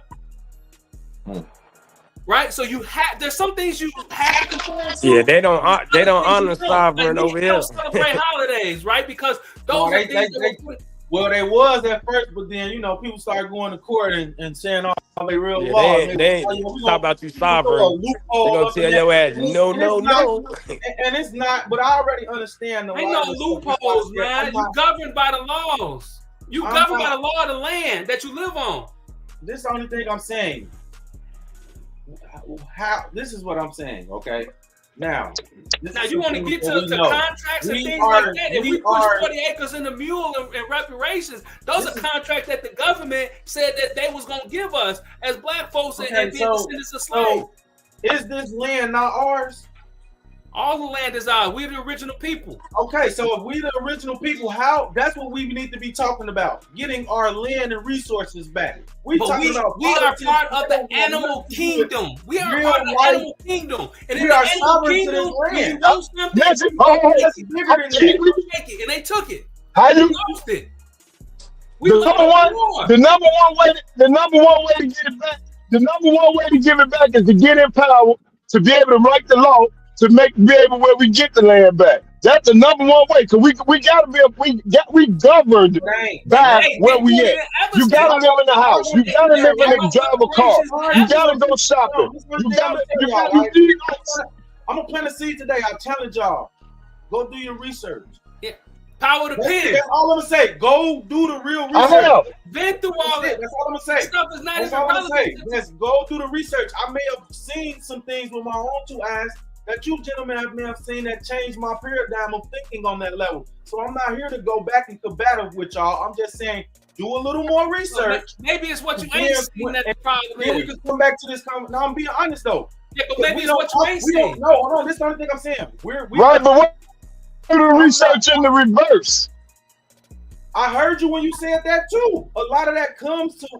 This is what I'm saying. I've been exposed to a lot of shit that was hitting for a lot of times in a lot of different places. And this is the only thing I'm saying. I'm just speaking off the experience of what I've seen. I've seen the real people say that this was. How many times do I need to hear people say this wasn't created for you? Before we already know that this wasn't created for me. We already know that. So if you know that, why would I still try to? Because you are a part of it, whether you like it or not. This is what I'm saying. Because it wasn't created for you. Did the research to find out. We don't have to be a part of it. Now we're not talking about that part. We don't have to be a part of it. We can't get caught on what was. We got to worry about what we had today. At this present moment. Educate ourselves. We don't have to be a part of ourselves of the past, see where we at today, and figure out a path forward to get where we need to be at. We can't just be stuck here in the past. Like, you familiar with Evanston, right? You familiar with Evanston, Quan? I used to live in Evanston. You know, they over there writing reparations into their laws over there. The power of the pen is mightier than the sword at this point. Now, in the old days, all you needed was a sword or a cannon. You go take you some land and kill everybody and say, I'm the king. That's the old days. That's over with. Now, the power of the pen is where it's at. You know about that pen, pencil, whip a motherfucker to death. I'm just saying that's how you do it now. And you have to. You're governed by this system. I mean, that's just like being, you know. So you saying? So this is my question to y'all. You saying there's no way out of this system? We just stuck in it. We have to do whatever the white people say. No, they're not. He said infiltrate the motherfucking this is the way out. He said infiltrate the system and implement what we need to stand on in that bitch. What are you talking about? You watch. Listen, I'm gonna ask you a question. Hold on. Let me ask you one question. Let me ask you one question. If you want to get in my house, if you want to control what's being done in my house, how you do it, Quan? If you want to shut my house down, how you do it from outside? Yeah, I would have to get inside. Or have somebody on the inside. Exactly, my brother. You answer your own question. You know how we get on the inside? Hey, no, but that ain't the only way. Listen, see, I didn't want to get criminal on here. No, we not saying, but listen. You asked I can figure out blueprints and all type of stuff. I can figure your layout out. I could go on there. No, I know that. But what I'm asking is, I understand that. But we ain't. The debate ain't whether or not it was more than one way. You were talking like this was not the way. I'm saying this is the way. If you're right, we need to get out. But we saying we can get going through them by actually becoming. See, cause we ain't gonna never. They try to stop you from dropping them jewels. So as soon as you get to dropping them joints, they be on yo. We in every other word, bro. They said, I'm like, no, we ain't let Sleepio get them downloads. We gonna keep them downloads. Sleepio gotta get quiet. I can't hear that. But no, real talk. Hey, check it out, right? Hey man, we got. That's like the challenge of status quo. When I look at, and you should. And that was the only thing I'm saying. So I'm saying we should have these conversations to see which way works, which way don't work, what things helpful, what things aren't helpful. We have to be honest about those things in order to have a true opinion or perspective of what's going on. So Marcus, that's a fact. He's given is needed and necessary because it's from a viewpoint that I don't have. Sleepio, your viewpoint is important because it's from a viewpoint that I don't have, that Marcus don't have. We all view the world differently and through our own eyes and interpret what we see and how we got our thoughts and what we make of it. It comes from our belief system, how we was raised. All of these things factor into who we are, and that's different from each of us. Yep. We discuss that on the show all the time, so it's bigger than all of those things. But the most important thing I want us to make sure that we're doing is we having these conversations and we know what we is being honest and having a viewpoint that everybody can understand. So when we walk away, Marcus understands how I look, Sleepio understands how I see, I understand from me, and we respect that. But we don't get to that point of respecting what the next brother is doing until we have these conversations. These conversations are the conversations that bridge the way to make these things happen in the reality. And we don't need them or their system to do that. We just need to sit down and do our due diligence. That's what I'm saying. If back in the day, I didn't have to say, hey, can y'all teach us the sauce? Y'all older than us, put these. No, we understood we got the sauce from y'all. And then we walked out. Y'all poured it into us so that we could go out there and then do that. Oh, listen, don't do that. That's not a smart decision. That's not what you do. You come to the elders before you go make a decision. Just to ensure, not that you ain't trusting yourself, but just to ensure I'm making the the best decision possible for me and my people. I have to sit with my people and talk with my people. And if these are the top brain or the thinkers or the logical people, then yes, I want to sit down in a group of 12, 20, or 100, however many it may be. But we got to get to that point first. We done lost track of that to where we can't even have a conversation and get to the point where we're saying, okay, I understand what everybody is saying. What's the best way forward? That's not true, Quan. We doing that right now. Isn't this way? No, I'm just saying as a collective. You get what I'm saying? Yeah. I know we have these conversations, right? I'm sure you do, Marcus. I'm sure you do, Sean. I'm sure you do, Philippe. We all have these conversations amongst our crowd, right? But I'm not speaking about us. I'm speaking about them that's not having that conversation, because there's a lot more of them than there are of us at this point. Yeah. And that's the reason why it ain't. But we don't know. We don't know that either. Nope, we don't know that. You know why? Because we all in individual crowds. Yeah. That's the problem. And it's up to us. We don't know that. I'll give you that, Salithio. You hear me? Because if my crowd, if my crowd start linking, what up, old timer? Man, if our crowd start linking with each other, then we become a bigger crowd. Yes, 100%. That's what it's all about. Marcus said that earlier. That's what it's all about, right there. I'm even talking my mouth open, but yeah, that's key right there. So that's what I'm saying. Instead of we saying what we don't do, let's just do it. This is the start right here. This is another piece to the puzzle right here. So we're having these conversations, because I've never had a conversation with any of y'all outside of Trig. So I appreciate to be able to sit down, especially with black men, because a lot of times we don't even know how to talk to each other. You know, I deal with some of the kids that come into the gym who don't know how to greet another man. Like, they rather just walk past you. You're not allowed to walk past nobody in our gym. You greet everybody, every man. You look them in the face and you greet them some way, somehow. But culturally, if you from the streets or whatever, is you don't greet that man. You just keep it moving. You just look at him and keep moving. And I'm like, nah, what's going on, bro? How you doing, King? I salute. Yeah, it goes back to what I was saying before. And it's we all mentioned this on the show. We talk about these things all the time, but it do start with that. I say this all the time. I don't have friends. I don't have associates. I don't use certain words because it has power behind it. Y'all are my brothers. Yes. Whether I know you from 2 years ago, a year ago, a week ago, you my brother. Yes. I'm still gonna support you. I still want your kids to see you the way that I want my kids to see me. I still want you to be the head of your household and your kingdom the way that I want that for you. Right. And I don't have to hate that for you, or because where you're at, where your status or wherever else that's going on, your access or your power has nothing to do with me. I still want to empower you and treat you as if you was my brother. Yeah, and that's how we move forward. We don't look at each other as brothers no more. We'll come up, what up, Joe? What up, cuz? All that shit. And that shit fake as hell. It's fake. I'm with you. I'm coming from some real shit. Hey, you my brother. I could have met you yesterday. You get fucked up, you around me, I'm gonna help you. And it don't have to be with no money. It could be with however I can help you, I'm gonna help you. Yep, sometimes it's just a conversation. Sometimes it's just being there and just letting the motherfucker vent. He could have, just like Sean say all the time, the motherfucker finna crash out. All you got is your word, and you just go over there and pour into them and let them know and remind them. Sometimes that's all a person needs.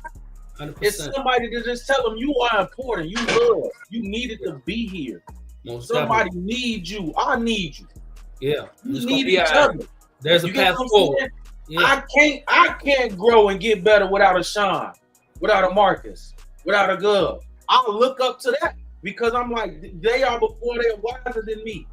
I am wise for my age, yes, but they've been here longer. They got more experience than I got. Yeah. So we learning from you as well. You what keep us grounded. But I'm saying the value of we don't embrace that anymore where we should. 12:30. There is wisdom that comes with age at the end of the day. You know what I'm saying?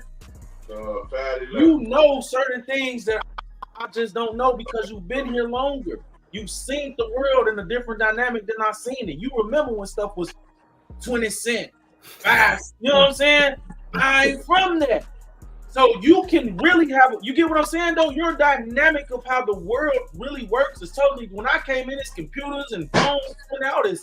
You get what I'm saying? It's a whole, we got video games and all type of, it hit different. Yeah. because we're born into it. Right. So that's the only thing I'm saying. The knowledge that y'all have to pour that into us, and the knowledge we have to pour that into y'all. Right. Y'all get down, y'all listen. Y'all don't know nothing about this computer stuff like how we know, because we've been dealing with it since we can't remember. Right. We know it back and forth. We'll take it apart and put it back together. And you like that? You know how to do that, shorty? That's crazy. That's normal to us. That's the norm. But how do we infuse the two to really empower us? That's where I'm at right now. You see what I'm saying? Doing it right now. We are. But that was the whole purpose of me bringing this, because I'm like, we need this. Yeah. So now we take this and we put together some actionable things where we do more community events, right? Like me, I'm not a drinker. I don't party and all of that. But when Trig throws stuff, I try to go out and show him some love and some support, because I know what he's doing. Indeed. I respect what he's doing. I know what he's working on. Even though it's not my thing, I'm still gonna go support. Even if I just come for an hour or so. You know, so that's how we merge them, is being in the same spaces. You know, throw them barbecues where you bringing our families around each other, so our kids get to know each other. You know, so as they growing up from being 5, 6, 7 to being teenagers, they're like, oh, that's so and so. I already know him. No, we're not gonna do that. That's family. Right. We have to recreate that sense of community amongst all of us. Period. I mean, that it definitely it has to be brought back. It definitely has to be brought back, man. It's so much trust has been lost amongst us. You know what I'm saying? And we come from generations where, you know, the trust was everything. You know, a mother didn't hesitate to say that was my brother. The lady next door is my sister, my mama, my aunt, you know what I'm saying? All them maids meant something. Them big moms, like all that meant something, bro. You know what I'm saying? You can have 2 old ladies on the block and it would be everybody's grandmother. You understand? And even if we were beefing, and grandma step up and say, y'all cut it out, we'll sit down. Indeed. The trust that we had in one another, man. We had real trust, man. You know what I'm saying? But again, I mean, the spin happened so fast that it was crazy that nobody still can't pinpoint exactly what went wrong and where it went wrong. But the spin happened so fast the way it was lost. You know what I'm saying? The whole thing of betrayal, and, you know, I got people I grew up with that I've been calling cousins my whole life. Never made a pass at them. Never looked at them as sexual. Yeah. You know what I'm saying? Nigga, these my cousins. Right. Nah, they figured out. I never got excited. I don't fuck how grown we are. Those are still my cousins. Yeah, but the thing is, the reason why we can always be infiltrated is because there will always be one that will take the sidebar, and that's the thing. They find the weakest link. We gotta stop having a weak link. But see, the thing is, when we build an infrastructure like that, you can't hold everybody accountable for one. Yeah, we can't. Push them to the side and keep it. Is this? Hold on, and I mean this wholeheartedly. Like, at the end of the day, we have to start standing on the stuff that we speaking on, because that was the difference. We stopped standing on it. Yeah. We stopped standing on the word like what we were standing on wasn't universal and God law. And we start letting man's law take over. That's where I'm coming. It's time to get back to that. We talk all this universe and all this real talk stuff, but we not doing it in reality. And that's why our reality is steady what it is. We have to take what we know and apply it in a sense to where they can take it and tap into it with us. We don't have to do all the extra. But see, the thing is, we are doing it here now. We fighting this now. Yeah, we ain't even fighting to change. Exactly what you're saying. It's just a matter of bringing in the other groups of people who are like-minded to join with the people who are already doing that. We building community. We building family. Like I say, just going to show up at one of Trig events. Showing up at one of my events, or we sit here and we create a community barbecue together. Like, that's doing that. So we can't say we're not doing it. We just ain't been doing it together, and we need to start doing it together. Right. You're right. We need to start making it the norm. You understand that? Definitely. When you make it the norm, that's the biggest thing that you can do, man. Because everything that was, again, like my brother said earlier, everything that was once good has been turned bad. Yeah. You know what I'm saying? Like all the things that people used to live for. You know, I mean, good standing morals, principles that we had. Yeah. Like people have. That's why I look at a lot of people different when I find out their age, because I know you got to know better. Right. You know what I'm saying? I'm that type of guy. Like, man, I know you know better. You know the You code know of what I'm saying? conduct. You know how you're supposed to move. I know it, yeah. You know what I'm saying? Like, bro, you come from a whole nother, you know what I'm saying? You expect it from the kids, but you know, a lot of times you got to really look at cats and be like, come on, bro, I know you know better, man. You know what I'm saying? You came up with the you know, you came up when values was big. You know what I'm saying? Even if you missed 3 of them, 2 of them you know. So come on, man. Most definitely. You know, you could have missed a lot, but come on, man. You got to know that, you know, come on, man. Yeah, but You know. it's up to us to hold them accountable. It just right? like Juan just So said, bro, for real. If you with me, so I'm the type that if I'm throwing a family barbecue and then you keep coming around and you know you hanging out with the family and you're like, okay, this family, and then I find out you got kids and you ain't been bringing your kid to the barbecue, I'm coming at you. And I'm gonna tell you, don't come back over here without them kids, man. Don't come over here without them kids. Straight up. That's me, right? That's us holding them accountable, man. If we're not doing that, and we allowing somebody, we calling him our brother, and he's showing up, and we like, don't you got 5 kids? Man, you better go get them damn kids, man. Don't come over here. You can't eat without them kids, and that's how I am. So I pride myself in being who I say I am. That's real though, Marcus. You just showed up all these time at a family event, and you ain't never got your family. Yeah. Listen, what are we talking about? Exactly. And that goes back to what I'm saying. When I'm speaking to the people that's watching, that's tuning in, because I'm not speaking to Marcus. I'm not speaking to Sean. We already at that level mentally where we understand. That's why we're doing the things that we're doing in our lives right now. It speaks for itself. So I'm not speaking on that so much. It's mainly just for the people that's tuning in. Take grasp of this part. Find your purpose and walk in it. Everything else will take control of itself. When God is leading you, or the Most High, whatever you want to call it, when you find your calling and your purpose, everything else falls by the wayside. Yeah. See what I'm saying? I'm living for Him. I'm not living for the next person or the next person. I'm living for Him. And at the end of the day, that's how I move. I know if I treat Sean wrong, I gotta pay for that. I know if I do Marcus wrong, I gotta pay for that. I know if I sell Rick out, I got to pay for that. Right. If I backdoor trig the mob, I got to pay for that. I don't get away with that. Yeah. I don't get away with that.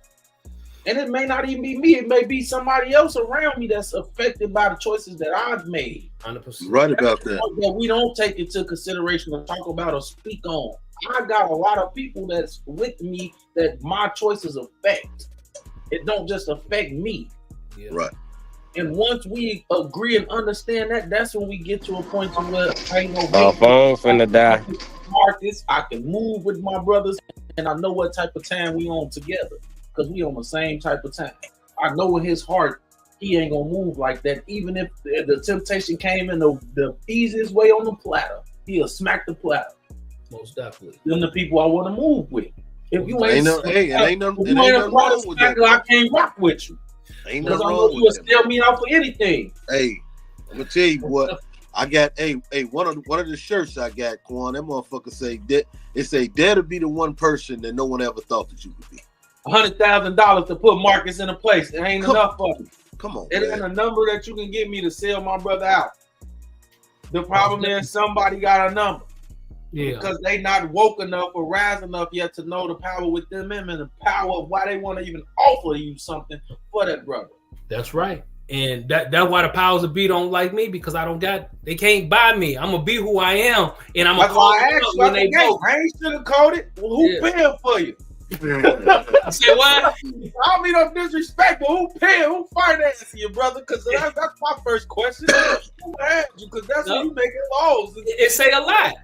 100%. Yeah, you don't know how many times I had them people offer me this and offer me that, and I'm just like, I don't want it. Especially, so I had a contract with the county jail while I was doing a recidivism program, and then the sheriff brought in another guy, political guy, who like, let's get you another contract, and the energy he was projecting, like, yeah, I'm over this contract now, so I'm gonna get you this contract, and you're gonna be beholden to me, as if that contract was gonna make or break what I was doing. And even though the contract went to the non-for-profit and it helped move things quicker, so I got a little bit of money from there, but the rest of the money I raised on my own. I always make sure that my finances can do what I needed to do, and if anything else comes, it's just extra. Yeah, when you in that political arena, we do have to rally behind you financially, though. Y'all have to understand, if we put these people in power, we have to finance them as well. These things go hand in hand together, and that's the reason why these people are steady moving. When Yeah, they it want definitely take money to pass, or when they want stuff done, they put their money and their power behind that. And we have to do the same thing. You know what I'm saying? The black dollar is a powerful dollar.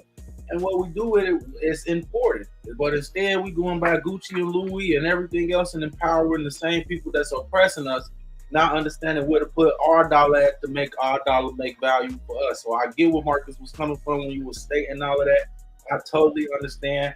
I just wanted to, you know what I'm saying, press the paradigm to see what your view of thinking was when it comes to these certain things, because I am one of them people. I'm a deep thinker. I am very educated when it comes to certain things and things. I don't know the most in it, but I try to do my due diligence to go see for myself. So I'm not recanting off somebody else's statements. I'm going off my own logic and thinking based off what I've read and seen for myself. So that's what I empower everybody to do. Go and do the research. I ask these questions. How can I get myself from under the rule of this law? There are ways, but we have to go research them. They are hidden. They're not going to be easily given to you, but there are ways to get out of this structure. There are ways to go get our land back and get our power back. There are ways around all of these things, but they need to be a conversation, and know the people need to know that these things are an option.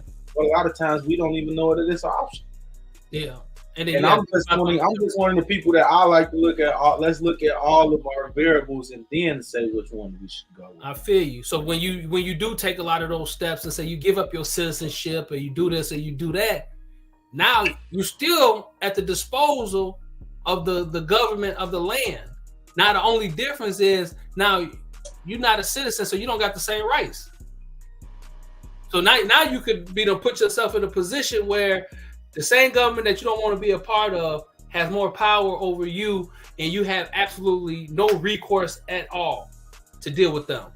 You know, it's like if you say I went to Africa and I became a dual citizen, right? And then I go into Africa and I do something, United States can't come get me because I put myself underneath that government.